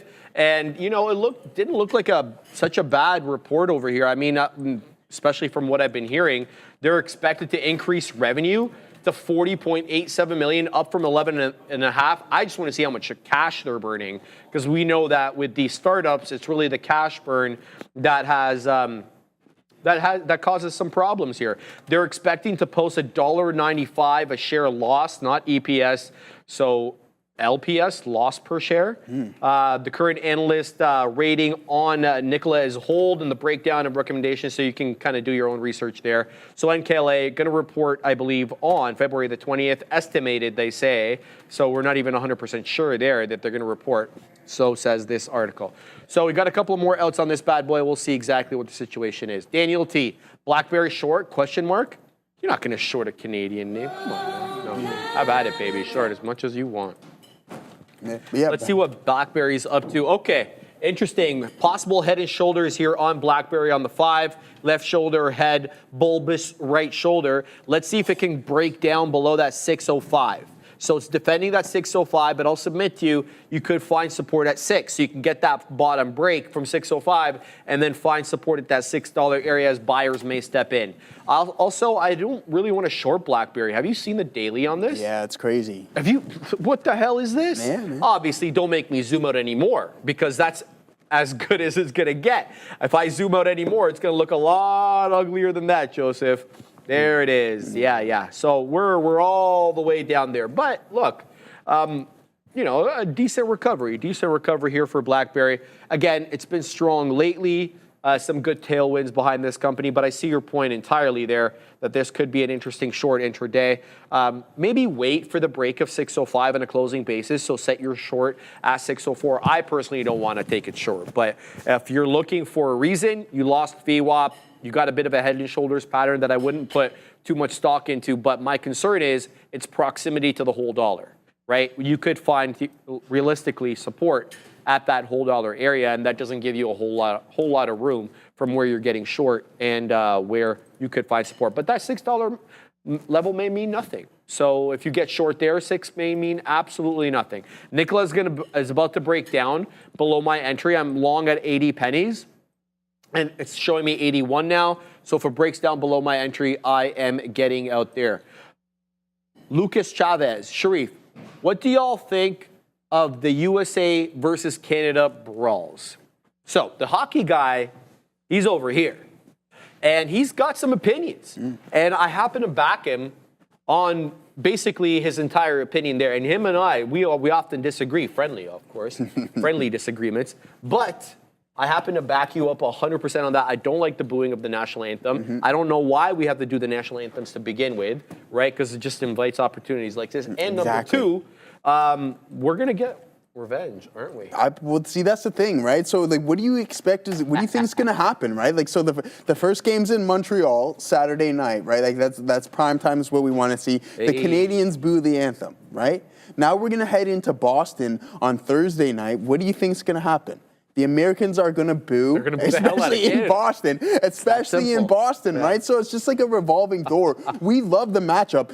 3 fights in 9 seconds. That was like that. I forget who the Canucks played that one game, but it was like, did you ever see that? It was like a couple years ago. It was like maybe 3-4 years ago. So it was like the Canucks versus somebody, and then at the puck drop, it was just a line brawl, 5-on-5. Oh, I did see this. Yeah. Everybody seemed like, he's like, he was waiting. Everybody drops him. Like, that's the name of the game. Unfortunately, the Americans do have some serious injuries in their lineup this week coming into the game. So, I mean, I think it was an off game. And I'm going to hand it to the Americans, all right? They handled Connor McDavid beautifully. They put him on his butt multiple times. He got rocked. Yeah, he scored one of the only goals, but they shut him down the best they can. And to shut those guys down, like, look at that line. Yeah, like Nate McKinnon, Connor McDavid, and Mark Stone on that line. Like, that is world class of world class, and the Americans shut it down. They put together a really strong team there, just well-rounded, tough dudes with the Kachuk brothers coming in there, starting those fights. But then the D is also really strong too. So I'm really amped about that. Unfortunately, I'm going to have to stream it somehow from Jamaica because I won't be able to watch it. But I'll get my eyes on it. I'll get my eyes on it. Don't worry. I'll get my eyes on it. It's 2020, what are we, 2025? We'll get our eyes on it. So yeah, looking forward to that one. I know a lot of people in the chat are enjoying it too. So it's interesting. Like, I didn't think that the animosity, I don't even want to say anymore because I have zero animosity. Yeah. Okay. With this whole trade thing, but that's not how the most Canadians feel. There is a marked upturn in emotions on this side of the border. They feel. I don't want to speak for all Canadians, but this is kind of the way that I feel people around me are talking. They feel kind of betrayed.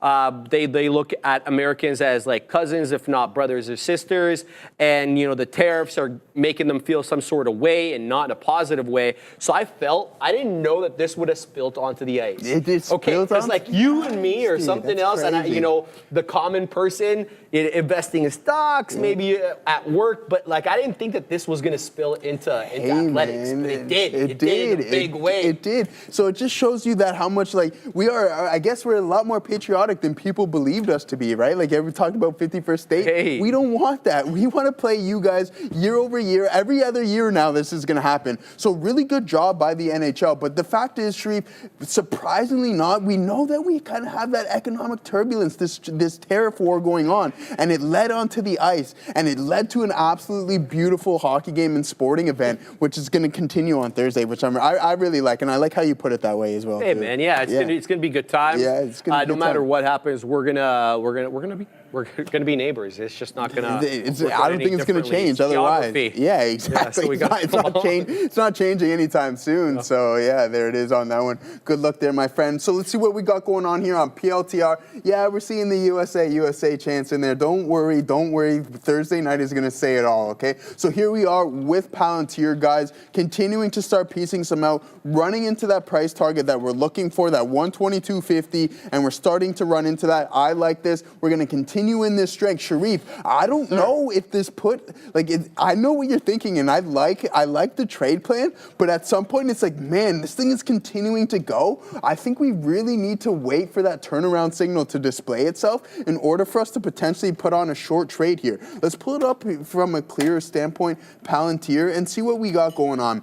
And you know what? It's like, at what point are we overextended? Go check out that RSI video on Trader TV Live, fantastic video, and then kind of correlate that with PLTR. Are we overbought? And I'm going to assume we are slightly at this point because this thing doesn't want to stop. Now putting in another all-time high, printing 125.08 on the session is absolutely insane on this name. I'm really curious to see if this is just an overextension, that final liquidity grab streak before we potentially turn around and pull back in this name. And then again, I mentioned not too long ago, it's like, okay, well, the buyers aren't fully exhausted quite yet in this name, and that may be the case even if we decide to pull back, because now that people seen that we traded all the way up to $125, if we do somewhat of a 10-15% pullback, I think people are going to be looking to get involved in this name once again. $100 is almost like, from the high today, would be a 25% drawdown, and I think buyers definitely step in if you see $100 on this name, Sharif. All right. I'm loving the commentary I'm getting there in the chat from you guys about this. I get it. I saw what you said there, Benson. I know that Streamlabs did blur it because you can't use language like that. You know that, Benson. Google's, they're sensitive with that kind of stuff. But yeah, Drops Trades as well. Interesting comment from Drops Trades. Was chatting with Curtis Stone last night, whom is an attorney in Canada, and he said if Canada became part of the USA, it would crash the real estate market there. That's an interesting take. I didn't actually think of it like that, to be quite honest with you. I don't know exactly how it would. It would really depend on the union that we actually form. Like, so if we were to become a 51st state, I don't even know how that would work from like a logistical perspective, because we got a whole bunch of provinces here, each of which, has a premier. So what are these provinces going to become homogenous? We're certainly not homogenous. Just ask Alberta how they feel about Eastern Canada. Ain't no love there, baby. It's called Western alienation. You guys may not know a whole lot about that in the States, and probably rightfully so, it doesn't concern you, but I would perceive us as having some sort of economic union rather than being, the 51st state. If that's the case, are we adopting the US dollar? Are we foregoing the Bank of Canada in exchange for the Fed? Are we going to have a common passport, this, that, and the other? So if we do, for example, get rid of the dollar and maybe adopt the U.S. dollar, maybe it would hurt Canadian banks, obviously, and it would hurt some of the asset holders here. Most Canadians, by the way, their wealth is based in their real estate, right? Most people don't have, the wealth tied to the stock market as much as Americans do. So, it's all up in the air right now. We'll have to wait and see exactly how that all works out. But yeah, interesting opinion from you, or perspective from Drops Trades there about that whole thing. All right, guys, I'm continuing to watch STAI because it's really going here. We haven't taken out that pre-market high yet, but it did dip in to that previous area of support. I'm talking about, or resistance, now acting as support around 375. It did close above there, and now it's rocketing up back into 410, showing me 411s now. It's still south of that 417 high a day that we put in, but this is a good continuation with, as you can see, higher lows, and if we break that 417 level, that'll be higher highs as well. So STAI is on one. It's knocking on the door of that triple-digit gain, 100%. It just broke 100% right now. Here's 17s. There goes 17s. STAI just put in another higher high there, 419s, but it's not as forthcoming to the high side as it had been previously, so we'll continue to watch that. It's taking out levels, baby. Quarter dollar. Now we're looking at the quarter dollar high day, showing me 25s now. So this one's going.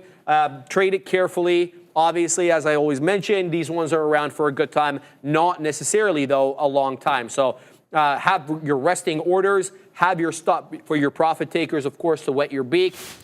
Have your stop losses based on key areas of support and resistance. So I'm going to keep my eye on this one, Joseph, as it continues to make those higher highs. Yeah, good look there, guys. Yeah, a lot of people really chime in on the Canada and the 51st state thing. I mean, we know what Donald said, and for it to be going on this long, we know that it's not going to happen, whatever it may be. So he just likes to stir the pot a little bit, guys. But one thing I really want to point out is that almost to the penny, Sharif, $125 on PLTR, and then it just rejects to the downside and sells off, and now continuing to recover a little bit. But yeah, guys, honestly, one thing I'm going to say to you is just go watch the Trailer Park Boys for all my American friends. If you haven't watched that show, go check out the Trailer Park Boys, and it's what we love here, man. It's a great show and absolutely hilarious. One of the best Canadian shows of all time, in my opinion. And then after that, you guys are gonna love us a little bit more as well too. So go and watch that one. But let's see here, Sharif. I think we're gonna add just a little bit here on PLTR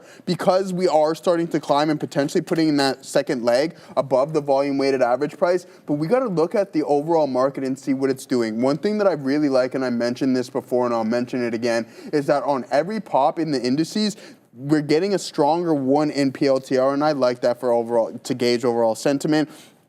But one thing we do need to watch out for is this turtle shell type price action happening in the SPY. Again, it's just like every candle on the 5-minute is overlapping one another. It's really, really tough price action for breakout traders, especially me. If you find a way, what you want to do is you want to buy the bottom of the ranges and sell the top of them and not try to look out for those breakouts. But let's see what Adara's up to, guys.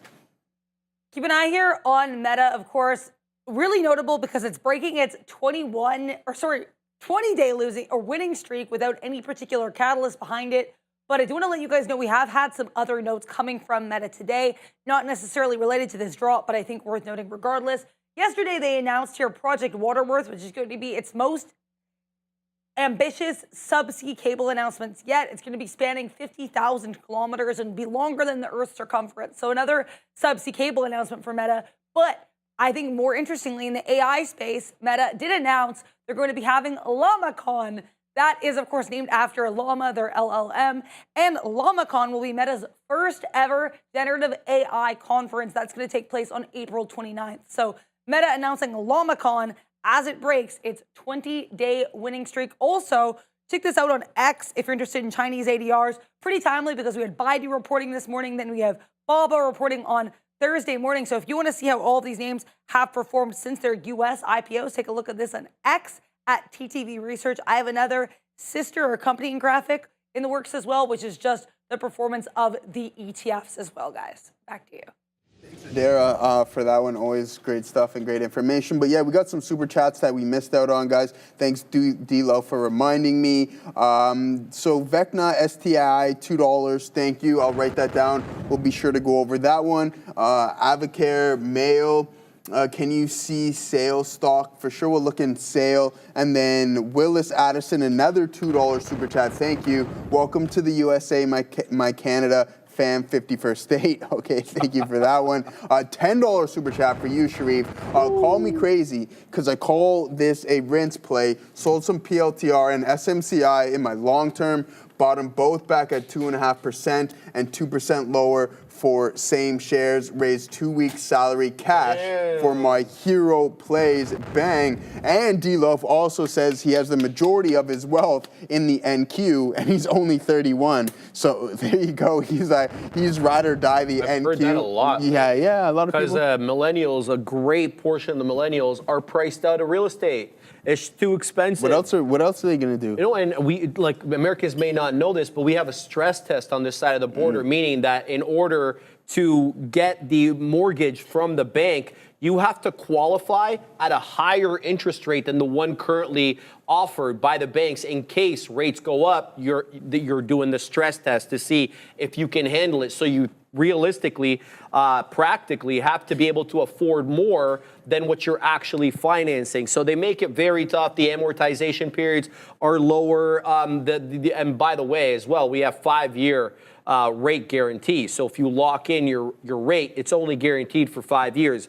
And then you have to renew again. Where south of the border, you can get that 3%, or you could, and obviously it's 7 now, but you could have during COVID for 30 years. So you were laughing all the way to the bank. You don't have that on this side of the border. So mortgage a lot insurance. of millennials, bro, priced out of real estate. They got to put their money somewhere. They're putting it in crypto. They're putting it in the equity markets. So that's gonna happen a lot more. You know what I'm saying? Yeah, totally agree with you. And for that stress test, it requires a higher down payment. And if you don't meet those requirements too, you got to buy mortgage insurance. Exactly. Which definitely, I mean, mortgage insurance. More money. Yeah, it's more money, but on the grand scheme of things, it's not like that much more. It was like, I believe when I had it, it was like $25K over the whole period of the, which was like 25 years. It's like an extra $1,000 a year or something like that. Which again, nothing to cry home about, but you need to have more capital in it. And now with this market just continuing to move higher and higher, it's really, Sharif said it perfectly, people are priced out, so they're looking to gain wealth in other ways, and that's what the financial markets seem. You also, like you mentioned when you go to the gym, Sharif, that the kids are kind of gamifying the stock market, right? Absolutely. We don't have the ability to do that with the real estate market because it's significantly harder. So now you see youth, especially with the meme coin craze and all of this, they're looking for other ways to generate that type of wealth. Exactly. And we're finding that in the markets and in the crypto markets as well, too. Absolutely. So very well put there. Hold on, there's a super chat here. You got more over there? Yeah, we got a lot, man. We missed a lot here. We'll cover that one. it. So moose lanes on American highways, $4.99. Thanks for that, Ben Fisher. And then you can cover that last one there, Shane. Yes, sir. RGTI long, 10% down. SSR, question mark. We'll take a look at that one, but we got more super chats. Yes, sir. Jedi drop in the Dominican pesos there. 100 Dominican pesos. Appreciate you there, Jedi. Basically saying Oxy present today oil sectors are up. Let's have a look at what one of Uncle Warren's favorite stocks, and I just saw that he added more Oxy. there the other day. Where's Oxy at? South of 50. You don't say. Okay, let's have a look there. It's going on the daily right now. So it's been down and to the right, eh? But the thing is, not aggressively below 50, but noticeably below 50. And you got to say, we were defending 55 for a long time. That was the Uncle Warren level we used to joke on in the show, because that $55 level had been defended basically all the way back to March of 2022. Sadly, when the war, a little bit after the war in Europe started there. And then now we're kind of we're not using 55 as resistance, but we're just making clearly lower lows and lower highs, essentially since topping out there back in April of last year. So almost a year now of lower lows and lower highs. Where the bottom is, I don't know. I don't think that increased production helps these oil companies all that much. I think that, it's going to help the consumer, but not necessarily the oil companies, because you have more production come online. I don't think that necessarily increases the price of the barrel. So unless they can figure out new sources of revenue or to shore up costs, I don't see why more oil being pumped out is necessarily good for these companies. But Oxy seems to have found support here at around 46, maybe 45. It ain't for me. I'm not looking to get long Oxy here, and I don't have a read on it, quite frankly, but interesting take there. Oxy to present today, oil sectors are up. I'm just looking to see if there's anything that they're presenting. Warren Buffett, this is the headline that I have. Warren Buffett keeps buying Occidental. Will Q4 earnings prove him right? When does this company report? Q4 earnings on Tuesday. Okay, so they are reporting today. Okay, so this company does report today. Let me just double check that, make sure that that's all kosher there. Checking there, yes, February 18th, after market. Okay, so they're expected to print 70 cents earnings per share on revenue of 7.05 billion. And it's dropped about 20%, 19 to 3% over the past year. And he's increased his stake. I'm talking about Berkshire Hathaway vis-a-vis Warren Buffett. He's increased his stake in the company. Now he owns over a quarter of the company, 28.25%. So he's definitely looking at this long term. He's been doing some stuff, though, that I personally don't understand. Obviously, he's much more intelligent and a lot more rich, but he's been adding Sirius satellite radio. Not sure what's going on there, unless they're going to change platforms and then bring in a newer, or I don't know, some newer ways of bringing in revenue, but I don't understand. I mean, do you know a lot of people with satellite radio? Like, I get that when you get a new car, you get that 6 months. You get the 6 months free. And then that's the end of that. After that, yeah, I mean, I'm cool with just regular radio, but I was just about to pull that up, Sharif. Do they offer like a good dividend or something along those lines? Because I feel like that would be something down Warren's alley, right? Like, it's 100%. Yeah, 22 pennies per share. Okay, so there you go. Like, maybe that's a big reason. So maybe. So there you go, almost just a 2% return there, a yield there on Sirius. So maybe that's something that Warren is looking to do. We know that before the election he was trimming Apple as well too. So what is he up to? He's sitting on a lot of cash. Maybe he wants to put it to work, grab some Sirius, grab some more dividends, whatever it may be. We can't get inside the man's head, because if we had the ability to, then I think we'd be equally. Well, maybe not equally. It took him years and years to get to where he was at. People are saying.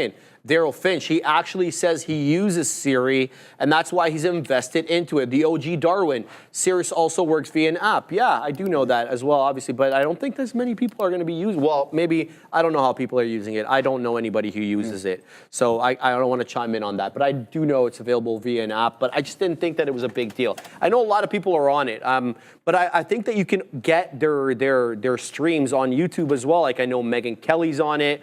What's his name? The dude with the curly hair, he's got weird people and strippers on his show all the time. Howard Stern. Yeah. I remember. He's on that as well. I don't know who else. There's probably other people on there that I'm forgetting right now. But I know they have some exclusive content. But I find that exclusive content always seems to find its way onto YouTube. So I don't really get the point of it. But then again, you could make the argument, why did Spotify pay Joe Rogan all that money? I don't know how much you paid him, $250 million or whatever it was. And his podcasts always end up on YouTube as well, so no exclusivity there. So I'm not really sure exactly how this whole thing is working. He seems to be putting money into it. Good for him. Not that I understand it. I won't put my money there, but.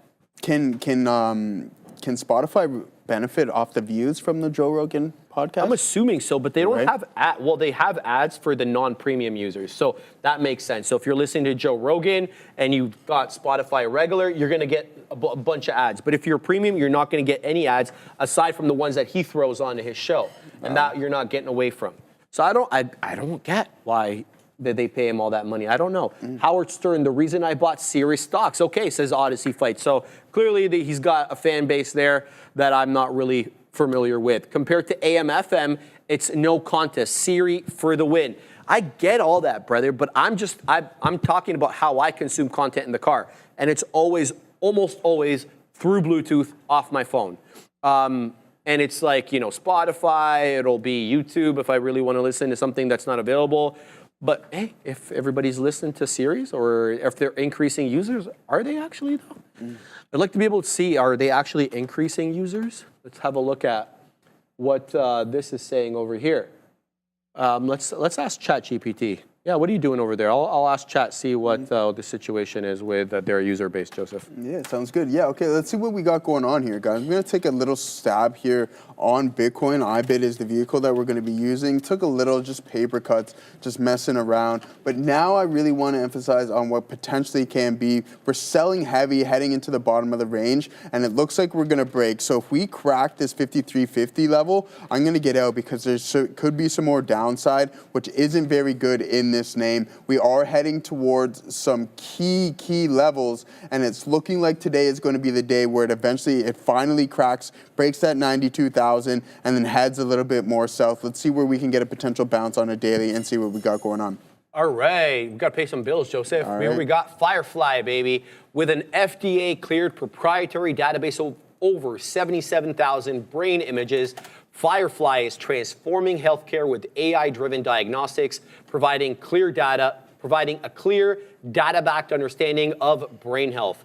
After more than a decade and over $60 million invested, Firefly is advancing commercialization of its brain analytics network, BNA, bringing the technology to clinicians and pharmaceutical partners. Firefly is enhancing the diagnosis and treatment of conditions such as depression, dementia, anxiety disorders, concussions, and ADHD, while also accelerating drug discovery and early screening for conditions like Alzheimer's. Shout out to the great folks there at Firefly. I like it.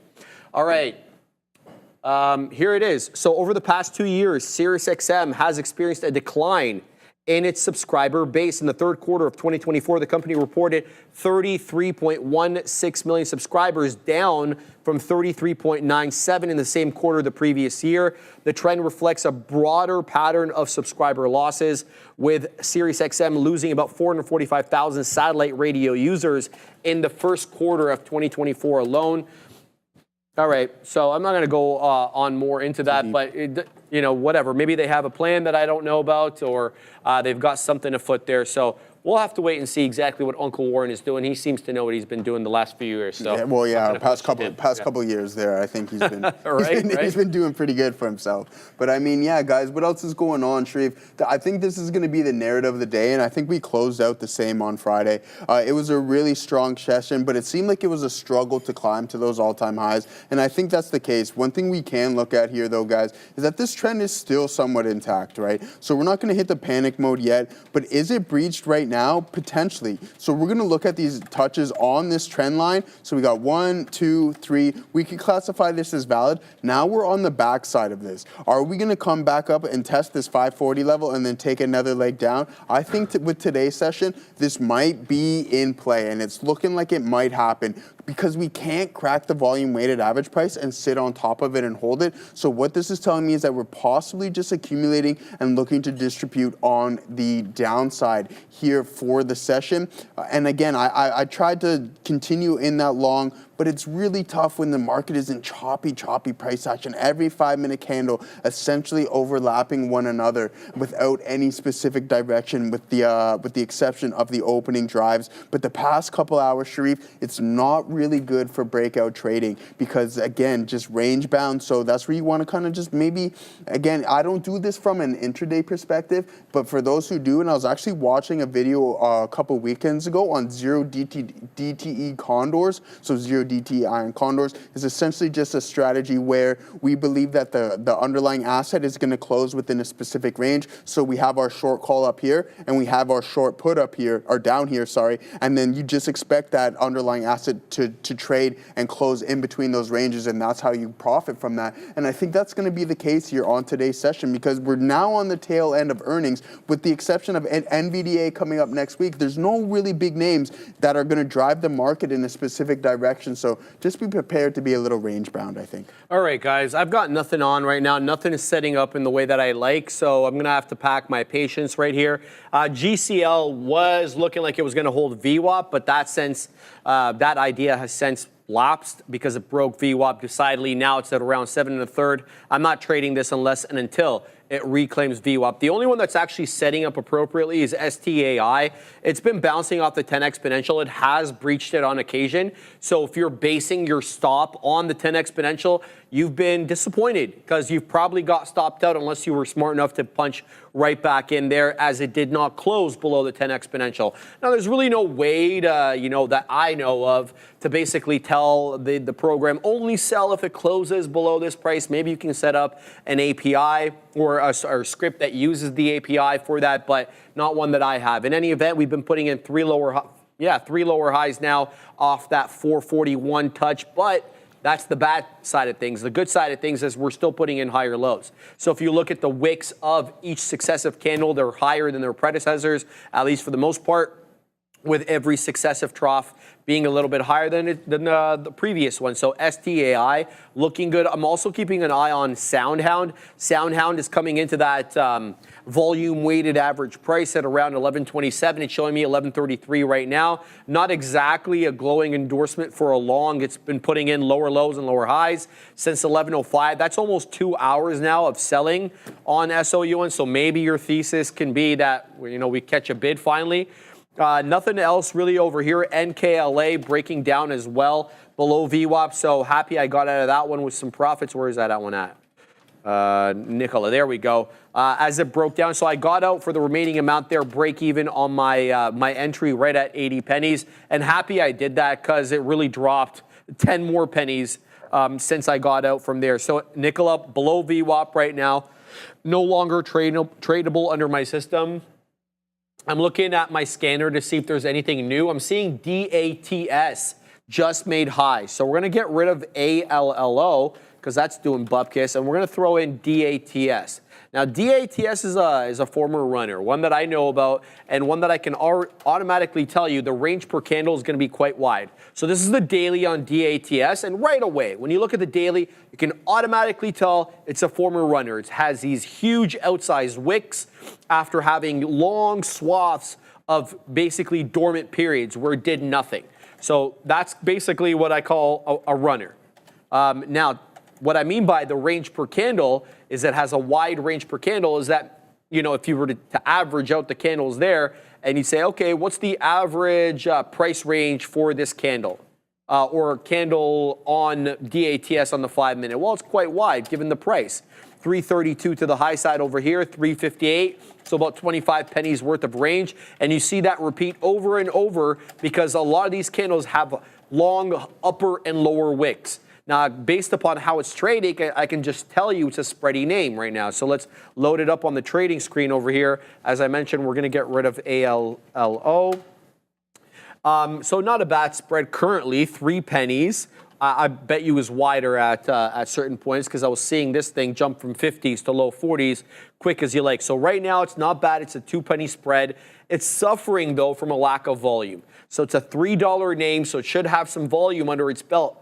Right now, though, we only have about 2 2/3 million shares done on the day. It's been respectful of the trend, so the higher lows and the higher highs has held up. It's 350, though, this 358 area here. Is this a level of local resistance that we need to account for?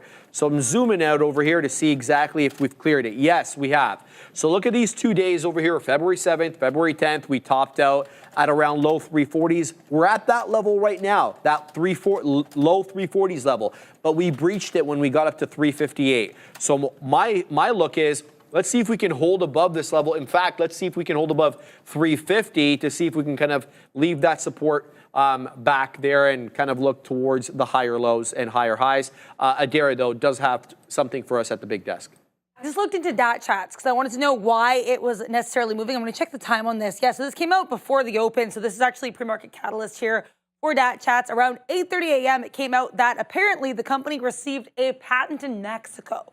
So the Mexican Patent Office issuing a notice of allowance for this patent by DAT chat, apparently called Systems and Methods of Transforming Electronic Content. So DAT chat here was an electronic content related patent. Other details worth noting, as Sharif mentioned, this one is very volatile and it has run in the past. It also has about a 7% short float and under 3 million share float. So small float, decent short float there for DATS. And with that in mind, we'll send you back to the man trading it, Sharif and Joe. Appreciate that, Adara. We weaseled into DATS there. We're long 47. Thank you, Adara. We'll see. Thank you. We'll try. We'll do our best. There we go. There we go. Okay, we're taking out some levels there, Joseph. But as I mentioned, be ready for this one to give up the ghost. It has a wide range per candle, and the bottom can drop off at any time. So we're doing well here on DATS. We just took out the high of the day there. It's up 40%. It's number 3 gapper right now, guys, up 42 and change, but it's really picking up in volume. Keep your eye out on this one. We're long DATS. I'm going to take this one, see if we can get it into maybe the whole dollar. Joseph, what are you looking at? Yeah, good look there, guys. I'm looking at the like count, actually, in the chat, and we need to get that up. At? Yeah, we're at 468. What?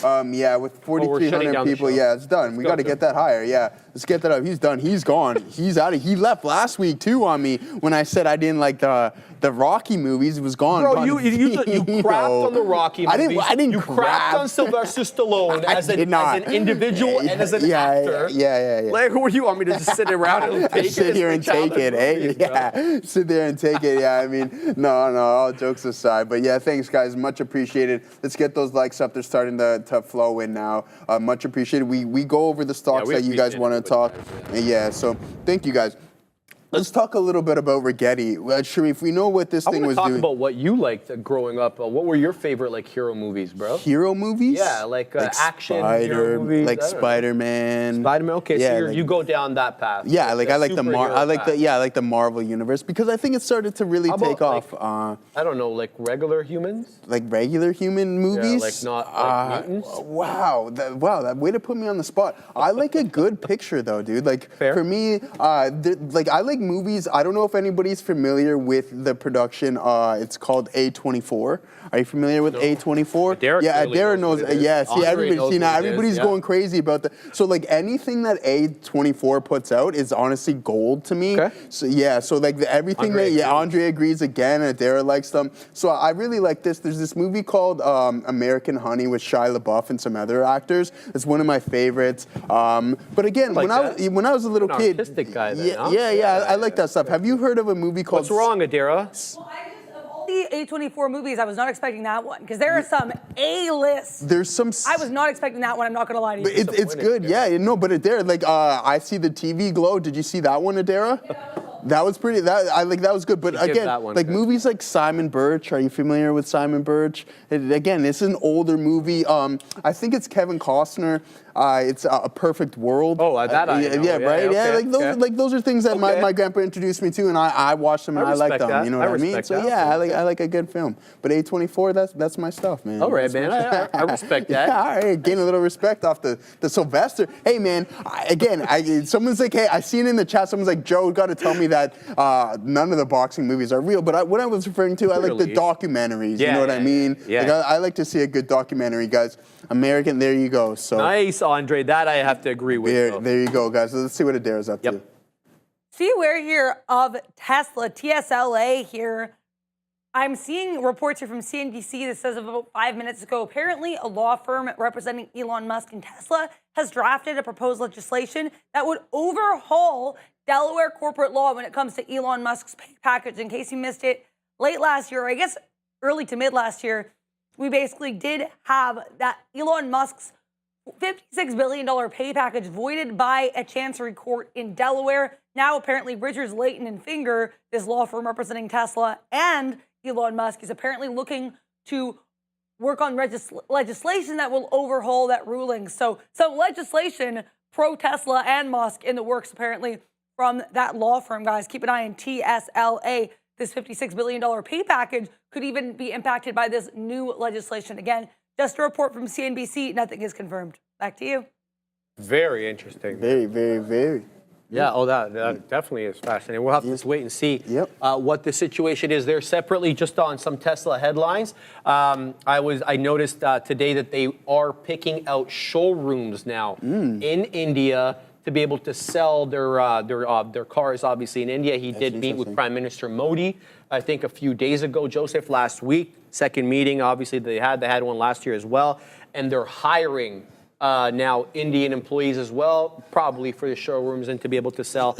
But Modi told him, you want to sell them here, you want to get skirt tariffs, you're going to have to build them here. That's not going to please Donald. No, probably Donald's going to be bent about that. He wants everything built in the USA, obviously, and it's not going to work out that way if you want to sell in India, right? So out of these big names, I think there's only a couple of them, correct me if I'm wrong, that have really tapped into the Indian market, an emerging market. So we got Apple now in there, and now Tesla as well. So I don't know who else out of these big names is really starting to like tap into this emerging market that is India, which can unlock a lot of power. We know that it's one of the largest countries on the planet. Again, anything can happen, I think, at that point. And in addition to that, think about like why people are going to India. Not because they just have the most amount of people now and they have a booming market, but they've wanted to de-risk away from China, right? So you want to have a foothold in Asia, obviously. You want to get access to skilled labor. My understanding so far is that there hasn't been an equal footing between China in India when it comes to skilled labor. The skilled labor still more in China than in India. Not speaking about my opinion, speaking about what I've read. So, you know, I'm not vouching for the accuracy of that, but that's what's being said out there with respect to, you know, setting up factories and some things that you have to concern yourselves with. So we'll see, man. Obviously, in addition to that too, India is very protectionist.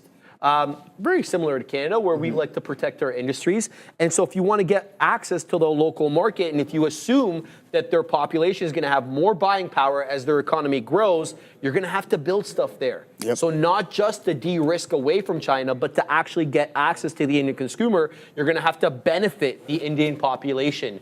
And so we'll have to wait and see how they kind of square that circle. Start building the infrastructure there and everything. Well, there you go. So Donald does what Musk tells him, says Eddie R. I don't think Donald does what anybody tells him. I think he he just does whatever I don't know about he that. thinks is right at the time. But I see what you're saying. AK, Sharif, you missed sound. I did miss it. It just popped above VWAP, brother. I'm looking right at it over here. SOUN, I've been keeping my eye out on that one. I was waiting for a VWAP pullback. I just got one right now. Let's talk a little bit about it because we were talking about this one selling off to no end on the day. I think it was over an hour and 20 minutes of selling. So this area that we topped out over here at 11 o'clock, and we have been putting in lower lows and lower highs. That is, of course, until this current 5-minute candle just made a new high. I'm talking about that 1140 pop, 1143 now. So SOUN could possibly be headed to the high side here. They're up 4%. My understanding is Nvidia cycled out of SOUN. So, you know, if anybody else was investing in SoundHound as a kind of I don't want to say a sympathy play to Nvidia, but because Nvidia was investing in it, maybe they're also getting out of that position as well. So that might keep a bit of a headwind on it. Adara, though, does have stuff for us at the big desk. BTC's. Yo, I was going to say that to you. So we're going to take a look here at crypto. I thought it was a really timely look, too, because Bitcoin is at its lowest level since February 2nd. What's pretty interesting, too, if you look at the daily chart, is February 2nd was also the last time, or February 3rd, I guess, was the last time that we actually had a close above 100,000 for BTC. So there's a lot of volatility here on the 3rd. It's just that day where we kind of have these levels. So I think it's worth noting here, BTC particularly weak and actually facing multi-week lows right now for Bitcoin. Now, in terms of where we go from here on the daily chart, it's a little bit harder to tell. We did just clear past this previous level of support, as mentioned. We're below these lows, but going back to February 12th, last Wednesday. Next low here is going to be that wild volatility we had on Monday, February 3rd. We get to that 91,000 level, and then we bounce. So that was tariff reaction day. So we're going to have to wait and see what happens with Bitcoin. But interesting daily chart. We are at day's lows. XRP was another one that made some interesting moves today. This is just the election-anchored VWAP. We did have a nice push to the upside for XRP last week. Lots of talks here of some potential spot ETFs, with the SEC actually acknowledging the applications for spot ETFs. It has until mid to late October 2025, I believe, to respond to them. But interesting look here for XRP regardless, selling off the last 3 days, much like Bitcoin, much like Ethereum. So to put it simply, a lot of these crypto names looking very similar here. We also did just get the 52-week bill auction, not a major one, but high yield coming in here at 4.05%. That is a slightly above the previous of 4.025%. Back to the Bash Brothers. Hey, Thank you very much for that, Adara. Okay, we got to do the playmaker poll, baby. Sharif, I just heard what you said though on your. We're you think we're gonna? Yeah, we're gonna break. We got out. the higher lows here. Let's get into this trade here, guys, and hopefully we can catch this breakout because I think Sharif is right. I like what he's seeing. Potentially resistance break on the SPY. Tell me the entry price, my guy. 610.62. Bang. And then we're gonna take all the profits out at 612.62. That's a high day break. That'll be above the pre-market high as well. That's tough. And then we're going to stop out 609.62. And that that goes below the closing print. So we have that possibly defending that low. The closing print on the SPY is 609.71. So if we could hold above that, that'd be fantastic. Bang, bang, So the bang. SPY, baby, we got a 611 high. That was basically the high that we put in right in the opening range. We were there for all of 2 seconds. I'll submit to you 611, probably a bit of a resistance here. What I was saying to Joseph off camera while Adair was talking was we got these higher lows on the SPY with the lows at around 609.5. Technically, the low is 609.33. We've been putting in these higher lows, but very anemic. And when you look at the Mag 7 in general, most of them are sideways. Nvidia sideways, Apple sideways, Microsoft sideways, Tesla sideways. Google is technically negative on the day, but very consolidative between 184.5 and 183.5. It's really Meta and Amazon are the ones that look the worst of the bunch. But I'll submit to you that Amazon's putting in a bit of a curl here, trying to work back into that volume weighted average price, which is currently 226. It printed a low of 223.85. It's been putting in higher lows and higher highs since 12:30. In fact, 12:25. So even before that. Meta, though. Meta looks like an ugly, flat bottom break, Joseph. This thing can't catch a bid. 7:15.10 is the low day. We're at the low day right now, and that's the area that we defended off at 10:30. We're right back at that low. This looks like awfully very bearish. 2.9%. We're talking about almost 3% here. Essentially 7:15 being defended. Everything else in Mag 7 world, very sideways here. Apple marginally negative, down 0.25%, but barely below VWAP. So, yeah, I kind of hesitate to say, you know, it looks like a breakout trade, but I mean, the higher lows was keeping me feeling that way. But I mean, Joseph, looking at some of these Mag, whew, yeah, not very good. No, not very good at all, actually, guys. And we just hopped into some Google, speaking of that, because Sharif was talking about it. But I like the thesis, right? Like, if the overall market breaks out through these highs, which would put us a little north of 611, or at 611 roughly, then the momentum, and hopefully it can drag the rest of the market up with it. All right, so here we go in some Google, hoping for this bounce. If we crack this and hold, then I'm going to have to get out of Dodge, because this name is just too weak. And Gorev, we were talking about this a little bit before, is that, man, I might have to abandon this whole thesis. Well, my stop loss is here. If I get stopped out, I'm insignificantly amount more shares in the swing play than what I anticipated. I had a couple resting orders, and then they just got filled this morning as we sell down. So I wasn't quite prepared for that, but that's okay.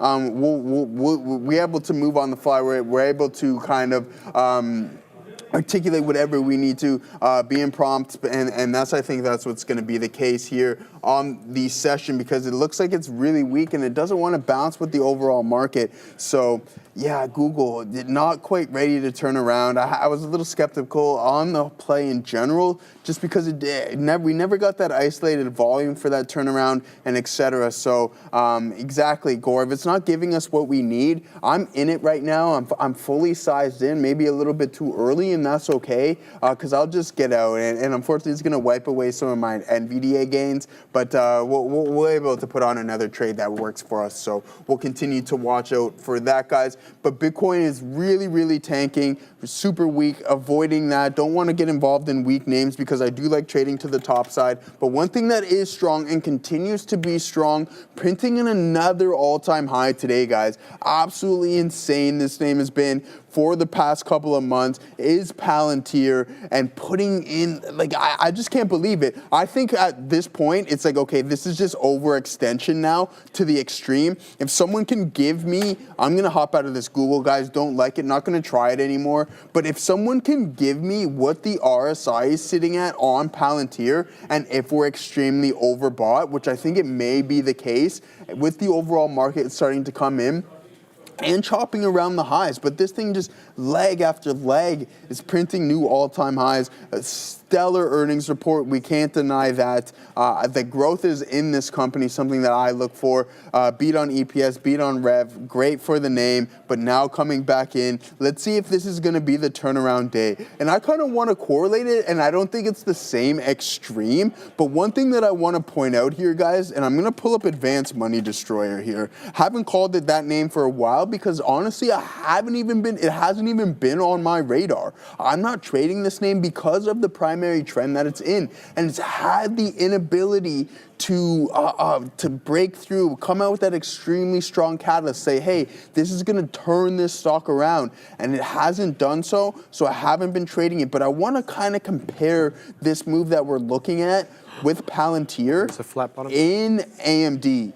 Flat bottom break on Meta. Yeah, see, so yeah, that breakout, Sharif, was a complete capitulation in the overall market. We're probably going to get stopped out, but I'm going to send it to you in a second. I just want to compare AMD and PLTR with actually extension after extension. So look at this period here in this underlying stock, and then we put in this crazy isolated hammer, and then the underlying hasn't looked back since.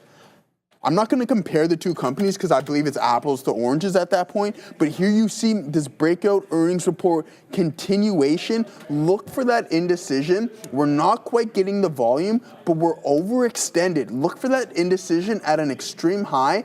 Then you can use that as your risk parameters. If we crack it to the top side, out of the trade. That's fine. We have our downside protected. Now we can look at our potential upside to this trade, and that's going to be breaching that gap. So that's a potential 25% move in this name. So let's go from here to here, from peak all the way into this gap here. Around 93 would put us at that 25% correction. I'm not saying that's going to happen in Palantir, but look for a potential turnaround in this name. Yes, sir. I'm just going to send, I got to do a... Yeah, I got okay, No, I'm good. Sorry, you're good. All right, guys, there's the flat bottom break on Meta, guys. I mean, we were looking at this at 7:15, and this looked like an aggressive sell order. And there it is. I mean, lower highs, lower lows. This is a bear flag continuation. Whether we get a move similar to this one over here with a 739 high and a local area of 715 low on the day, your guess is as good as mine. I submit to you probably not, but we could get more continuation selling into Meta tomorrow as people likely take profits. This was a hell of a move, multiple days to the high side. I kind of feel like this was how Apple was trading in the early part of December when we hit that 260s. Like every day we were coming, we were seeing newer highs with higher lows, and there wasn't really much of a reason we were doing that. Well, Meta obviously has a good reason why it's selling, why it's moving up with obviously the focus now by Zuck and his crew to kind of have their own devices and, base their software on their own platforms. This is still going, guys. We are really selling off we are at the low of day right now on Meta, 712.5, flat bottom breaking through 715. So Meta weak on the day, but obviously not weak. What am I trying to say here? recently. All right, I put a dip trade here on DATS because this one is really going, guys. There's the breakout of 4 on DATS. I put a dip trade at around 360. I was trying to get it in on a pullback because the wide range per candle, is kind of afflicted. This one, there it goes. DATS is on one, baby. We've got a bunch of small cap gappers in play. The only one that's really tradable well right now is DATS. It's the only one really breaking out. Let's see if it can continue above $4 or whether $4 acts as a bit of a resistance level. I'm going to leave my order around 361 or 365 there because that'll still technically be a higher low if we wick into that level. So we'll see what DATS presents us with here. It's up over 55%. I'm still keeping an eye on STAI.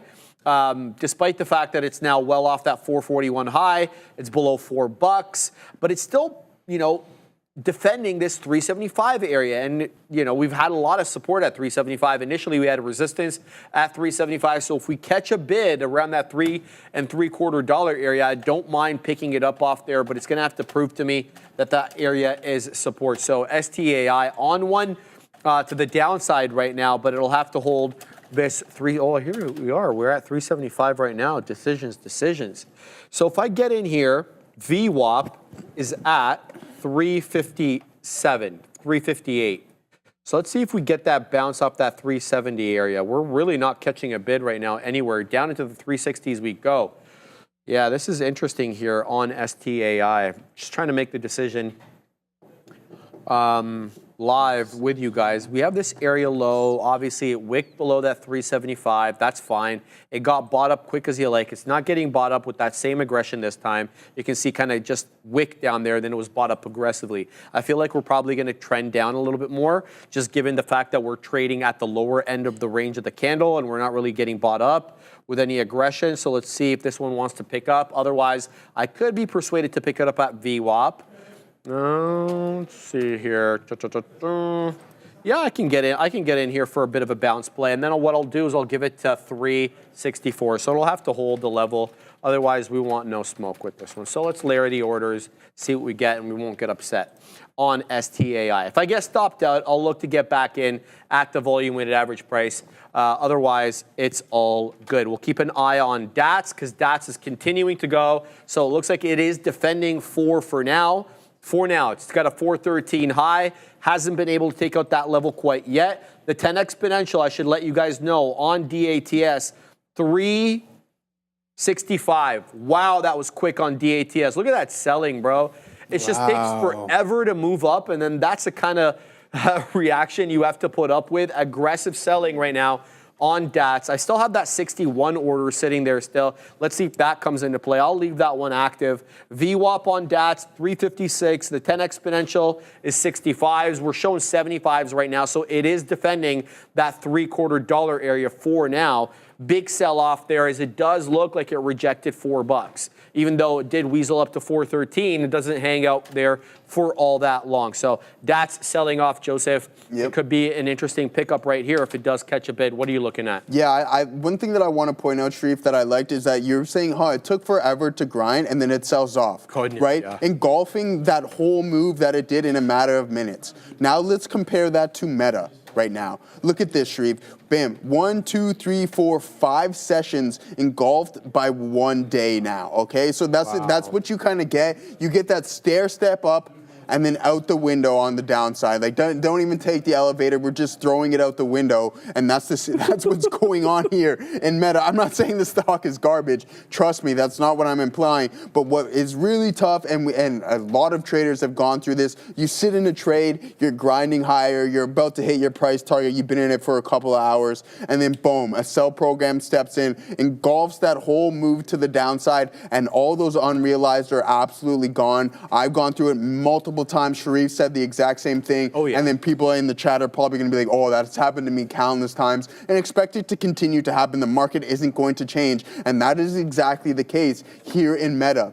Okay, just engulfing 6 full trading sessions in one day. For real. See, like, everybody's liking that. And I'm curious to see what you guys are thinking about in the chat as well, too. Everybody's gone through that. Write in the chat, yes or no. Have you gone through that? And the majority of the answers are going to be yes. We've all gone through it. But now it's our our job, Sharif, to find how we can navigate that and then take advantage of those engulfing type patterns. Are we going to head more to the downside here in Meta? A lot of people in the chat were like, 700? And I think 700 is a fair price target on this name because this is absolute overextension in Meta platforms. We were talking about it. They're really heavy reliant on ad revenue, and it's not hindered or anything along those lines, but people just need to be aware of this because this name is taking some hits. And they have Reality Labs too, right, Sharif? Reality Labs is Meta, and they're not quite yet profitable, right? So we got the Metaverse glasses and the Orions coming out of Reality,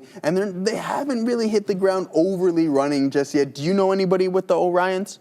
No. No, again, I don't know any prototypes. I don't know. You can get them at the store now. No, the Meta glasses. Oh, the Meta glasses, okay, the ones that record and they got a speaker. I had those for like 2 days. And then they weren't working, returned them, and never bought them again. No way. But my buddy has them. Oh, wow. Yeah, okay. remember I told you No. the bar with him and he had them on? And Yeah, you told me that story, but you never told me that you had the embarrassing. Orions for 2 days. No, not the Orion. The other, I'm talking, yeah. So, okay, anyways, but yeah, guys, that's the look here on Meta. Expect the continuation to the downside, but I do remember that story. That's weird that he had well, maybe not weird, but again, hey. He wears them in every picture. I just don't want to call him out. I have plenty of pictures of him wearing it, but I just don't want to hurt him like that. Yeah, we don't want to hurt his feelings too much. Yeah. But a lot of people so down 50% in 2 years on my portfolio. Okay, yeah, that sucks. Yeah, sorry to hear that, guys. But here we go. A lot of people in the chat are talking about Rigetti computing here.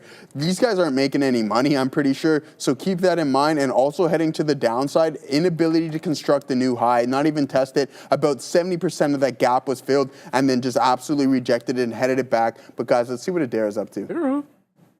Keep an eye here on this SEPN. This one popped up on my radar because it was doing quite well on the volume scanner as of right now. Septerna doing 64 relative volume here, down 60%. This morning they announced they're discontinuing their clinical trial here for one of their treatments. And they do have about an 18 million share float. So SEPN looking like it's trying to get a little bit of a relief rally here. But again, this is down 60%, guys. SEPN popping up on volume. Back to you. Thank you for that, Adara. Guys, I should let you know that Tesla, very weak right now. After Adara brought us that headline, there it goes. We kind of flat bottom broke. Wow, a lot of flat bottom breaks today on these large caps. I would say around 354, 353.5. There had been support in and around there. That all ended when we broke that aggressively here with a 4 or 5 red candle set up. The low of the day, Joseph, 350.30. We're bouncing back into that 70 print, now 350.70. Let's see exactly how this does. But Tesla, guys, decidedly red on the day now, down 1.5%. Be careful with TSLA. I'm involved in DATS. We took a couple of prints there. I picked it up on the pullback in after rejecting that $4 area. Where am I long? 71s. We're showing 81s. I'm now waiting at 88s. Let's see if this one wants to pop back in.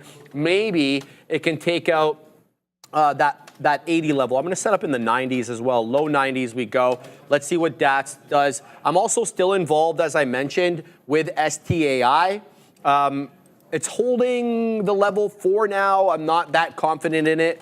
STAI, it's holding at the low. This is the area low that I'm basing my trade off. If it wants to hold this area, fantastic. I've given it a tight stop below the 60 penny level there. What are you looking at, Joseph? What's going on? The market's just tanking. We got stopped out of the playmaker, but look at the SPY, guys, being dragged down by the likes of Tesla as well. So really, really weak market, guys. Not looking too pretty. Meta, Tesla, really weak in those big names. Google as well, too, heading towards those lows. A lot of analysts and even traders themselves, that third year of the bull market is usually a lot more choppy, and that has proven itself to the fullest since the beginning of the year. We have not had any definitive price action. We've tapped in on the all-time highs, made a brief all-time high, now coming back in. I mean, we're not going to cry too much about this, Sharif, because the market isn't down too much. Let's see crazy overall. Like, we're down 1% on the Qs, and we're tanking like this, or not even. We're down about 2/10, not even a tenth closer to that on the overall market. So nothing really to get overly panic or cry home about. I mentioned time and time again, the stocks need to breathe, especially Meta going on this monster run needs to take a breath. But Tesla. What? Tesla, I mean, we've gasped at this point, Sharif. It's not even a breath. We're gasping for air here. And like, it's not looking good, dude. I have a really good average price in the long term, but again, it's just like chewing away at unrealized. Like, do you manage this, or do you just close your eyes? Do you just set and forget? And it's really hard with this name. High beta names. We know, Sharif knows what it's like in Pan W, and Tesla's the exact same thing. It's like, oh my God, what do you do? It's exactly. Like, but when you're in it and when it's working, it doubles in price like it's no tomorrow. Oh yeah. And I think I don't know what it's going to take for this name to turn around, but it's taken an awfully lot longer than what I thought. Oh yeah. Well, I mean, we had that aggressive run up after the election, right? So we'll see. Yeah, it was insane. I mean, we hit all-time highs. It broke 469. I think it went to like 480. Yeah. Something in and around that area, guys. So obviously Tesla, big boy name, big boy volatility. Okay, so DATS took a couple outs on this one, looking for this area, 75 penny area to hold. We're at the 10 exponential. We're at VWAP. The 10 exponential and VWAP are awfully close to one another. Both have been respected by DATS on the day, but it does have wide range per candle, so be careful with that. So I've traded this one to the high side multiple times last week as well as today. We'll see if we can eke out some more here. I'm layering my orders into 4. I'm also involved in STAI. We just got the print there. Nice move on STAI. Now I'm waiting at around 87s. We'll see if this one wants to curl back up and change this lower high, lower low pattern. I'm still very cognizant of this pattern that we've been putting in on DATS since about 12:30. Once we got into that high of the day, on STAI, we got to that high day around 441, and then it's been setting up as a lower low, lower high. So a bit of a downward channel. I've already accounted for that based upon my stop. So my entry there and my stop, I'm looking to do as much damage control as I possibly can here on STAI if it does drop to the downside. Still keeping an eye on DATS as I'm looking to get filled here possibly in the low 60s. If it does wick below low 60s super quick, only to bounce back up. So I've seen that story play out multiple times, so I've put an order there, but I've still kept my stop exactly where I wanted it, which is below the $0.50. So it's going to have to defend that level there on DATS. So involved in a couple of names, STAI and DATS, both small cap gappers, both up big on the day, but both well off the high. So they're going to have to bounce off this level for me to stay interested. Now, GCL kind of stopped trading this one as it lost the volume weighted average price. It's coming into it right now. It's trying to reclaim VWAP. That's at around 750. In fact, it's right at 750, the volume weighted average price on GCL. So it's trying to take that level again. I won't trade this until it gets above and holds above VWAP on the name. Otherwise, I want zero smoke with this one. Adara has more updates for us at the big desk. Breaking news on AstraZeneca here. Financial Times reporting that AstraZeneca has been hit with a U.S. class action lawsuit with regards to its regulatory probes in China. Now, in case you're not familiar with these, I had heard of them. I did a quick cursory background check here. So just to clarify, there has been an ongoing investigation here by Chinese authorities with Leon Wang, who is the executive VP of AstraZeneca's international operations and also the president of its China operations. So Leon Wang, pretty high up AstraZeneca executive here. He's been under investigation, but also Chinese authorities have been investigating the imports here of AstraZeneca's cancer drugs, Imjudo, which has actually not been approved for sale in China. So just to recap here, there have been some issues with AstraZeneca in China with regards to one of its executives and also the Imjudo cancer drug importation. Now Financial Times reporting that the company has been hit with a class action lawsuit in the U.S. with regards to these regulatory probes. Back to you. Take it. Yep, for sure. Thanks, Adair. Guys, we're going to hop into some Tesla here. I think Gorev will know why. So yeah, just basic stuff. I don't expect too much of a bounce in this, Gorev, because the overall market is weak, and same with this name.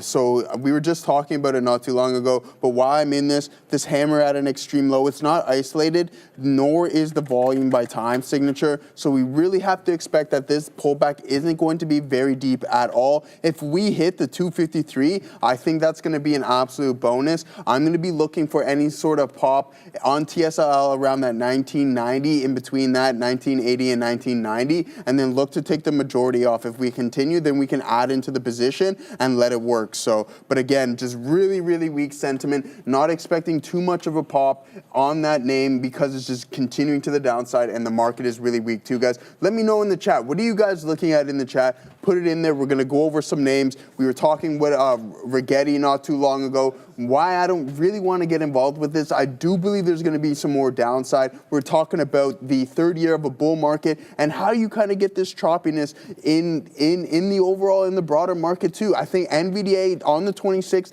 is going to be a game changer. Can we climb higher? Absolutely, but we're going to need that name to participate and drag the market up with it. We had Meta, with the likes of Meta, we had Meta dragging the market or holding it steady because that name is strong. It's touching all-time highs. It hit all-time highs 14 days in a row, whatever it may be. But that's what we kind of want to look for. So $5 super chat. Can you look at ARM stock, please? Absolutely. So polite. Yeah, exactly. We like the manners here. Absolutely. Wow, okay, wow. Wow, okay, this is really nice. Double bottom here, Sharif, on ARM, and then a strong recovery through the volume weighted average price. Nice consolidation, and then it just breaks through. Let's take a look at this from a daily perspective and see what we got going on. So just trading within this range. I'm pretty sure there was some news on it last week as well too. I can't remember exactly what it was, but very, very important stuff. Selling off, trading higher heavy, and then just putting in these inside days, sorry guys, on this name. Are we going to break out through this range? I don't think necessarily today, but one thing that we need to keep an eye out for is these lower highs on this name in this potential flat bottom that we have. If we break it to the downside, look for that, wait for the volume and the momentum to step in order for you to participate, and that goes the same way. In order for us to break through this resistance, I want to see that volume and momentum step in, and that's what we need here on ARM. Yep, we can go over coin for you guys as well too before we send it back to Sharif. The report was fantastic. Sharif and I were talking about this before with Hood, with the likes of Robinhood, over 700% in transaction revenue, half of that going to Bitcoin. I said that you're going to see that kind of reflected here in Coinbase. They had really, really good numbers, but here the stock is heading to the downside. So it's a little bit of a head scratcher, but let's see what Adair's up to. With regards to ARM here, as a recap, the catalyst for ARM last week that was pretty positive, it came late last week, was Meta reportedly working with ARM for a chip. So ARM apparently going to be giving its first ever chip there with Meta. That also sent Broadcom to the downside because they were previously working with AMD previously working with Meta, so they sold off, but ARM pushed higher with this Meta chip news. That was the positive catalyst for ARM last week. Now, with regards to this push to the downside today, no new catalyst for ARM today. However, on Friday, we had the 13F filing from Nvidia. Nvidia trimmed its ARM stake quite substantially, so they had a 1.96 million share stake. Now, that stake is only 1.1 million shares, so trimming it by almost half. So reduced stake here for Nvidia for ARM. This could be a day two effect, but ARM did have a positive catalyst last week with regards to Meta, guys. Back to you. Adera, thank you very much. You want to cover something? Yeah, I want to cover something real quick here, guys. So just, again, this is how we're going to notice this sector rotation here, Sharif. Yes, so I pull up the top performing sectors, and we have energy at the top of its class, up almost 2%. Okay, so if you really want to find things that are strong and not weak, you got to go to these top performing sectors. I failed to do so today. That's okay. We're back at it now. But look at this strong price action here in XLE, the top performing sector. And guess what's at the bottom? The communications sector being led by Meta. Okay, so weak, super weak. But if you want to look for something strong, look at the sectors, see what is performing its best. You know, Adair pulls up the heat map all the time. Pull up your heat map, see what is strong, and if you did that earlier in the session, you would have been able to identify that energy is one of the stronger names. All right, DATS is in a precarious position here for me. I'm in at 61 at VWAP. I was able to extract multiple outs there into about three quarters of a dollar. But what I'm concerned about is the umpteen amount of lower highs now I'm getting on the 5 minute. I'm looking at the 5 minute on the side chart. They're all topping tail candles on DATS, which is not unusual for this stock because it has wide range per candle. But what's keeping me concerned is a very similar looking flat bottom break through that $3.50 area. I've tried to account for that and any wicks that we may get on DATS by placing my stop below the $0.50. This one was looking like it wanted to break to the high side, but I think that I'm going to be caught offside here unless it bounces right back up. I was able to de-risk, but I'm still holding the majority of the position right now as it comes right into that 355 area. It does look like it's going to lose VWAP, and by obviously extension of that, the 10 exponential, and there it is. It's breaking down. That sucks. I should have taken that out there. That's on me.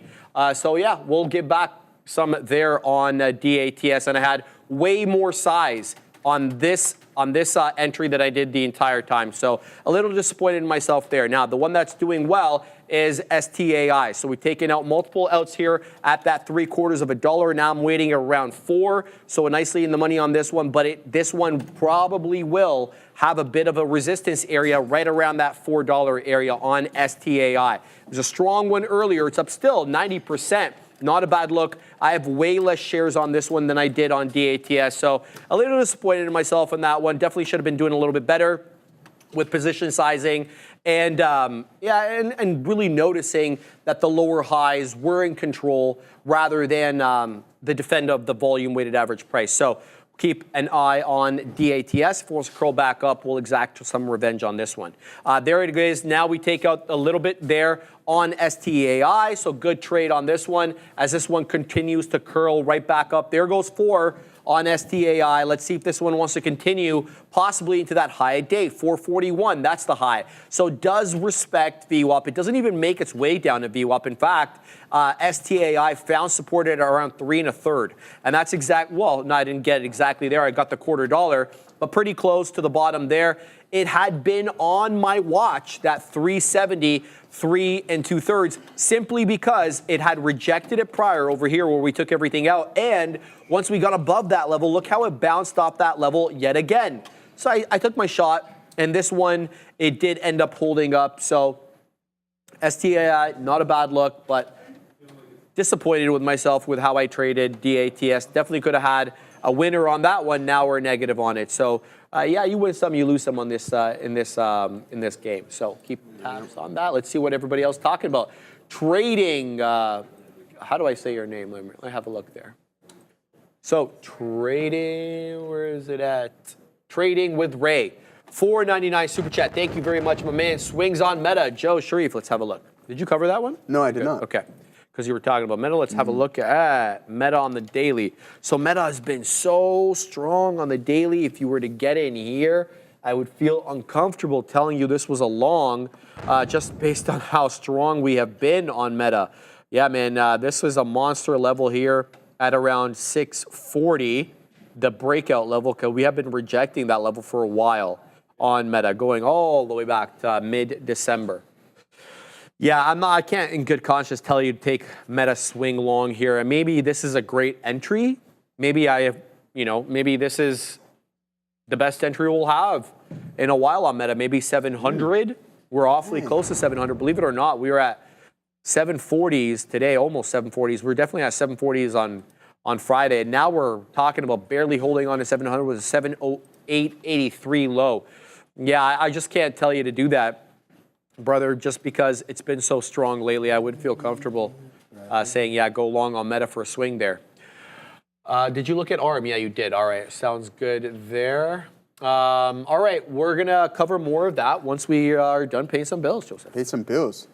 New traders, listen up. E-Signal. All right, first month free. That's right. We're waiving fees. Trade smarter, not harder. Upgrade to Elite now, guys. Analyze, strategize, capitalize. Our platform, it's everything infinite.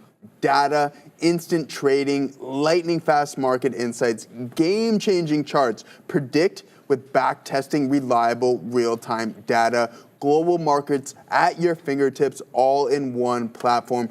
Don't miss out. Execute your best trades now. eSignal, ready to elevate your trading. Scan the QR code or check the link in the description, folks. Again, like Sharif talks about it all the time. eSignal, fantastic, multiple charts up there, and even has an options chain. So he mentioned before, you can connect your broker to it, trade, have it your all-in-one platform. You got the options chain and you got trading charts that allow you to do so. And I'm sure there's plenty much more for eSignal. Sharif, is there anything? Sounds good, man. Yeah, eSignal is a fantastic platform now.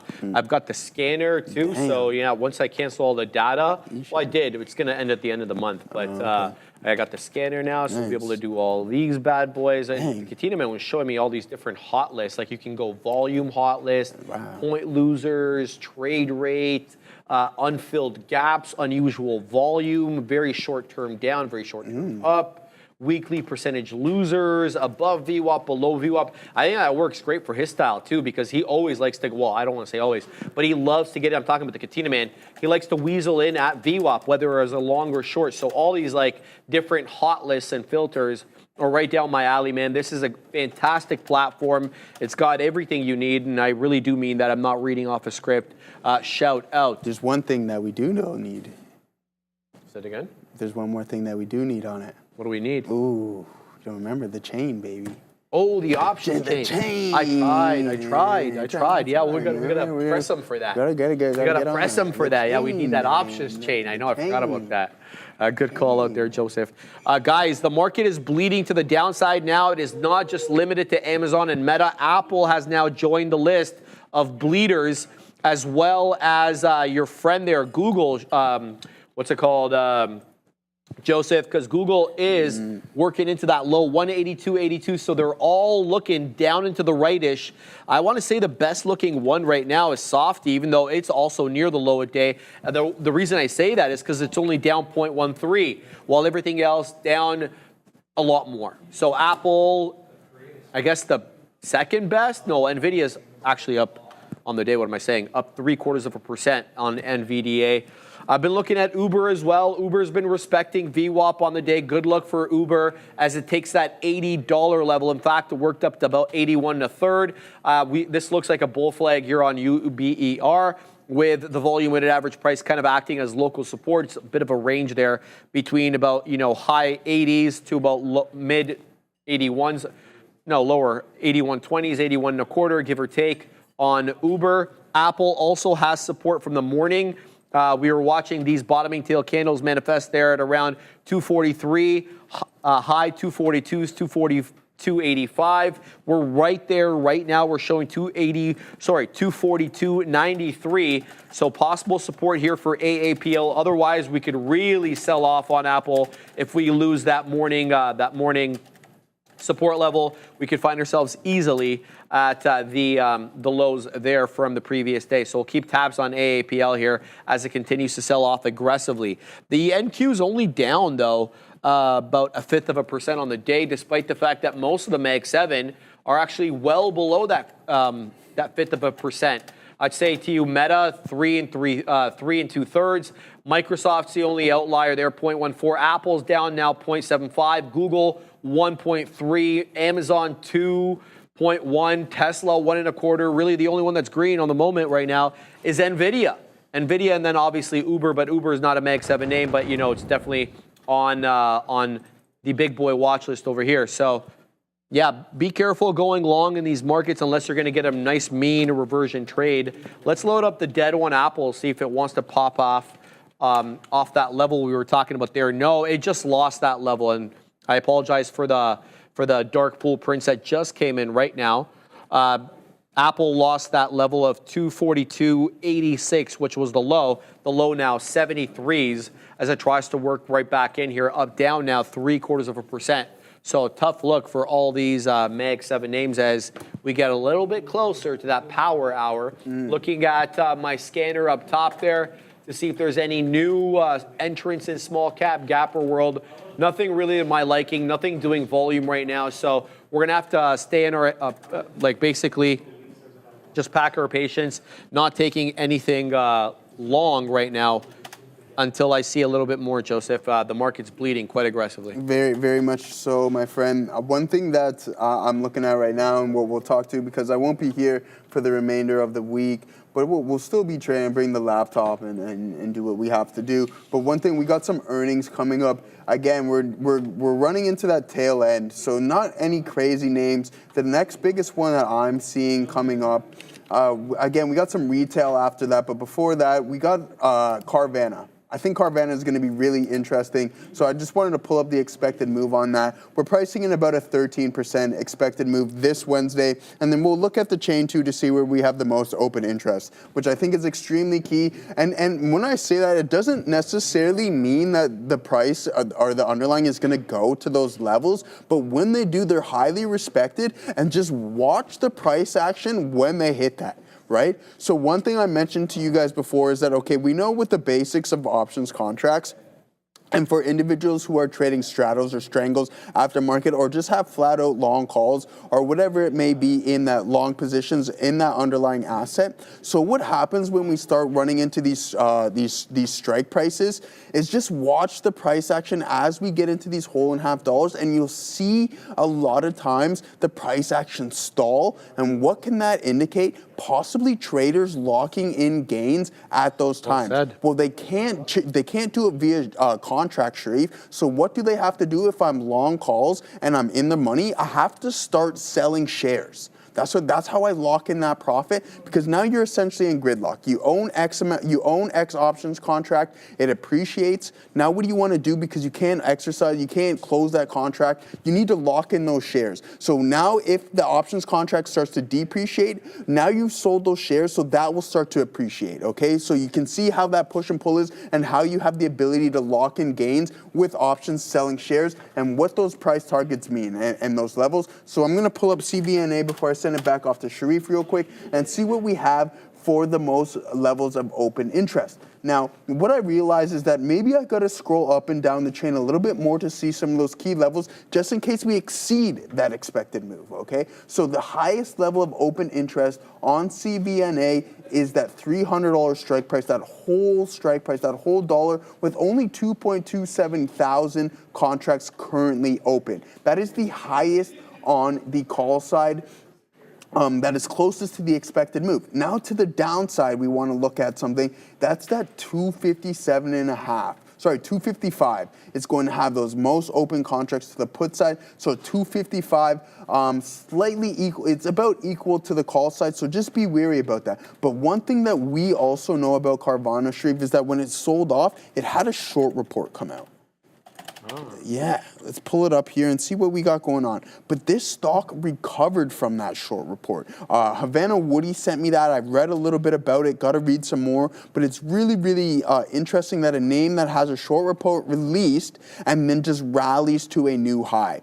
This stock was down in the dumps. I remember trading it when it was literally less than $10. And then having the ability to appreciate that in a couple years, there must be something positive going on in this name. So we all saw what happened with that Delta flight yesterday. Yeah, we've seen sadly. it. Selena, did I tell you Selena was? Yeah, I told you Selena was on the runway.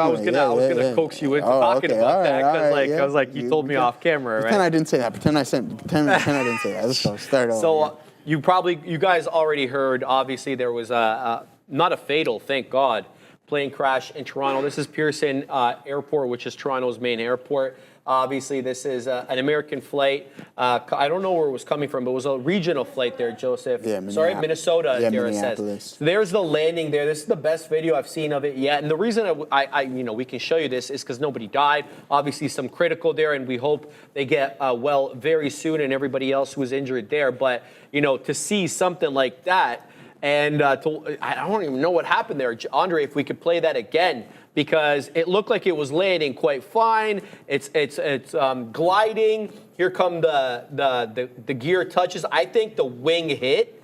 I think he probably didn't have control on it because of a crosswind, Joseph. Yeah. They were saying we had about 40-mile-an-hour crosswinds there. Usually they try to account for the crosswind by putting you on a runway that accounts for the crosswind, because they have four different angles, right, that you can get. But it didn't work this time. So you can't really see it there, but I think the wing definitely probably at least skinned or something, caught fire. But you got to love how that that fireball there didn't result in the entire thing blowing up. Yeah. There's plenty of videos, Joseph, going around online of people walking out of the airplane. They're literally walking on the ceiling of the airplane. Yeah, that's They're walking on like the insane. luggage compartment things and the air conditioning vents because it's upside down. But most people got out okay. And more pleased we definitely could not be for that. But that's one hell of a video. And then we were jokingly saying it's like, okay, well, now you know why people maybe start clapping when you're landing, and Sharif doesn't like that, right? So I'm now, okay with that. I just saw a meme online you know what I mean? that says automatic jail sentence for automatic jail sentence for an airplane that lands. I mean, hey, I got a flight good landing. with it. I'm going to be clapping because if we land safely, I think that deserves somewhat of a clap because you don't want to be ending up. But I mean, we were talking about it. I was fortunate my girlfriend, she was on the runway when this happened and her flight got delayed, so everything's okay. The only thing that matters is that no human life was hurt. That's all that matters. She happened to, she caught her flight, but shout out to the people working at Pearson with their quick responses because the airport closed, but then yet people were still leaving and departing shortly, a couple hours after. They shut that happened. Bad boy down to 5 o'clock, man, and they had to open it up, otherwise it'd be pure chaos. Pure chaos. But I bet it would be drastically different if there was casualties, if there was loss of human life. Goodness, but the fact that there wasn't is positive side, and then the response team of the people at Pearson in that temperature, right? It was freezing and windy, so not easy to work out. So if anybody here works at Pearson, shout out to you and the crew there. Yeah, definitely, guys. We got to give you one for that. All right, guys, let's see what people are saying here in the chat. Thank you for showing that. I didn't see it. Shout out to Peter. Stop playing the landed way too fast. Stop playing landed way too fast? Really? Okay, shenanigans. I don't know. Clearly it snapped all of its landing gear, shenanigans goes on to say. I thought it just, the wing definitely hit a little bit. Maybe it was the landing gear. To me, the crosswind hit, so the wing hit the ground, scraped, and then obviously caused an imbalance. We'll find out, obviously. The investigation is well underway. Jay Lee, seems it must have just been a strong downdraft at the wrong time. I'm also a private pilot. Jay, I like you more every day, bro. Yeah. Jay Lee said that? Wow. Jay Lee, man, he's awesome. Who is this guy? He's a superhero. He lives in the West End. Yeah. He's definitely around these parts. Shout out to Jay Lee.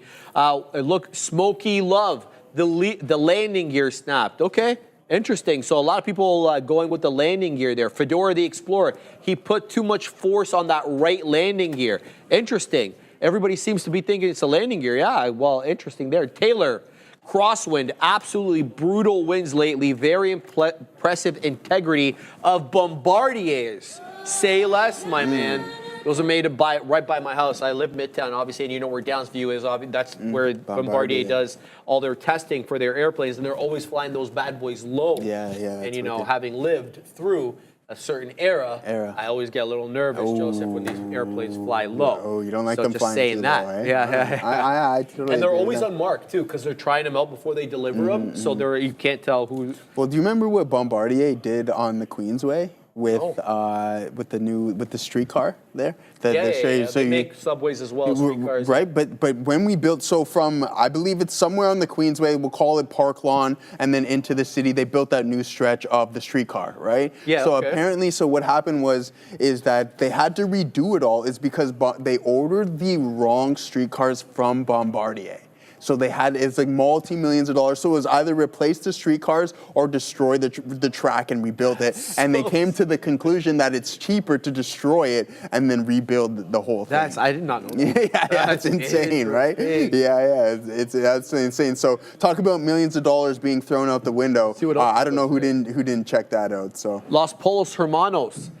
This is the only plane that crashed without any casualties. Yeah, man, we're gonna take pride in that. Obviously, it's a Canadian airplane, happened on a Canadian airport, obviously. But I don't know how much of what was done by Canadians had anything to do with that. But we're happy it didn't result in that clearly, because it would just be really, really ugly. Yeah. D-Loaf, I remember the days we used to clap. Makes sense to do so. Not sure why we got rid of it. Toughest commercial piloting vehicle, car, train, boat, plane, most skill, right? I would have to agree. You know what? I think a lot of people, they got turned off from clapping because they're under the impression these things land themselves. And a lot of them can't.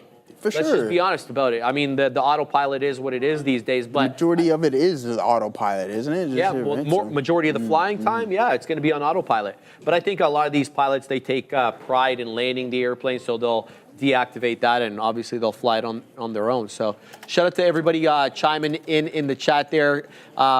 Sorry, I couldn't get to all the comments. Guys, we're keeping an eye on the MAG because the market in general is quite weak today.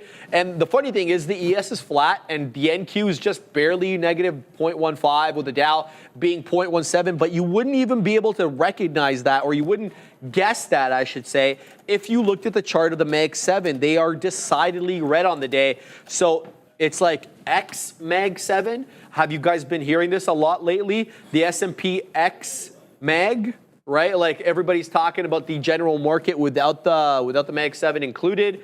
And maybe that's the case today because most of them are negative on the day, for the exception of one stock, Nvidia, and it's below VWAP, below that 141. We'll talk more about that when we get back from Madeira. Speaking of the MAG 7, I just wanted to remind everyone, because I saw a post on X about this, and I think it's really important.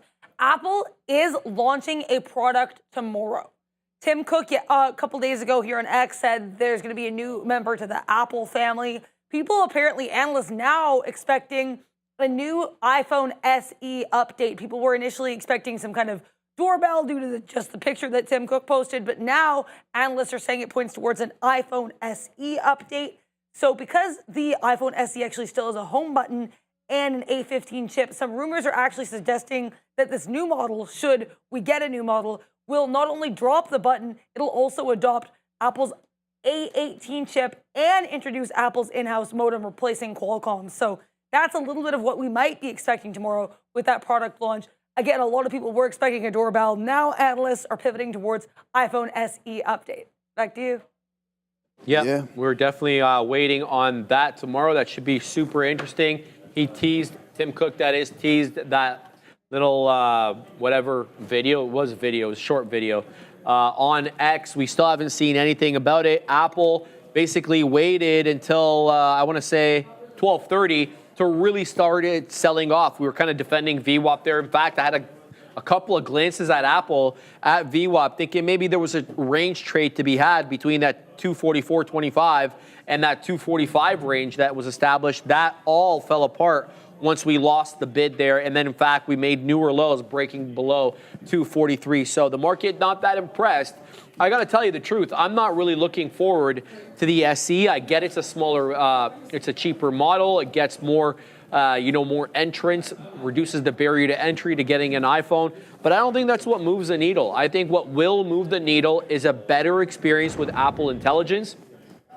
We're still waiting for the full release, which is now being talked about as possibly early May. Before that, we had been talking about mid-March for the full release of Apple Intelligence. It's been coming out on a piecemeal basis, which I'll submit to you has not been a good strategy. Now, if the full release comes out and then people started adopting it en masse, maybe I take that, I restate that, right? It'll show that they knew what they were doing all along. But I gotta tell you, I mean, you know how this stuff is, right? Your friend has some sort of sick feature on Apple Intelligence. He uses it with you or she uses it with you. Your girlfriend shows you something. You're like, oh, this is pretty cool. And then it becomes kind of like the snowball effect. Yeah, exactly. But that's honestly that you took the words. You took the words out of my mouth, right? Like when a product is really good, it can spread like wildfire. And the way you put it is like, okay, but nothing in this has been like, hey, we need to go out and get Apple Intelligence on our phones. No. Nothing whatsoever has come out like that. Because if you were to be like, hey, Joe, look at this feature's sick. Or Ramin was like, hey, I got the new iPhone. The Apple Intelligence is sick. Exactly. So Selena said the total opposite. She's like, she can't get her phone going properly, blah, blah. She's not really enjoying the user experience. Has that to do with anything with Apple Intelligence? Maybe not. But it's like your phones are just kind of just like a better version of the previous one. And it's not really like grasping the consumer and be like, hey, come out and get me. No, And the thing is, I think they're becoming so cautious. They don't want to release something that's buggy. Like they had a news feature that recited the news to you in AI format, and it got things wrong, man. It was like, it was saying all sorts of wild stuff. It was not accurate. So I get their concern not wanting to release something premature.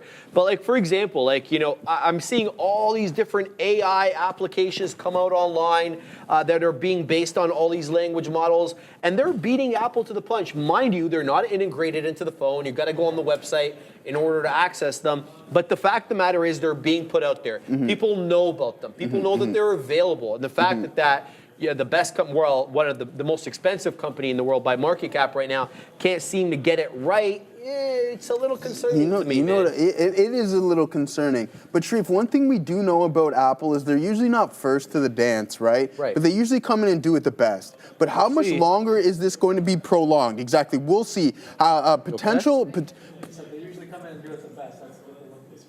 Yeah, I mean, but better than Android. But again, yeah. Whoa. Neil and Obi are giving me a look right now. But no, I agree, man. I agree. But at what point, I like to go in the sports saying potential can only last for so long, and then you are just what you are. And is that the case here in Apple? I don't want to write it off too soon, Sharif, because we can look at the names of Tesla and be like, hey, this is just a car company. If like when the stock's not doing good, oh, maybe Tesla's just a car company. Maybe Tesla's just a car company. They're doing good. They start doing well. Oh, it's a data analytics, it's a data collection, energy storage, all this is innovative. The Pierce autonomy play, the Pierce AI play. Is that going to be the case in Apple? Maybe we're just going to have to sit and wait and see, man. All right. Marty, thank you very much for the $10 super chat, my man.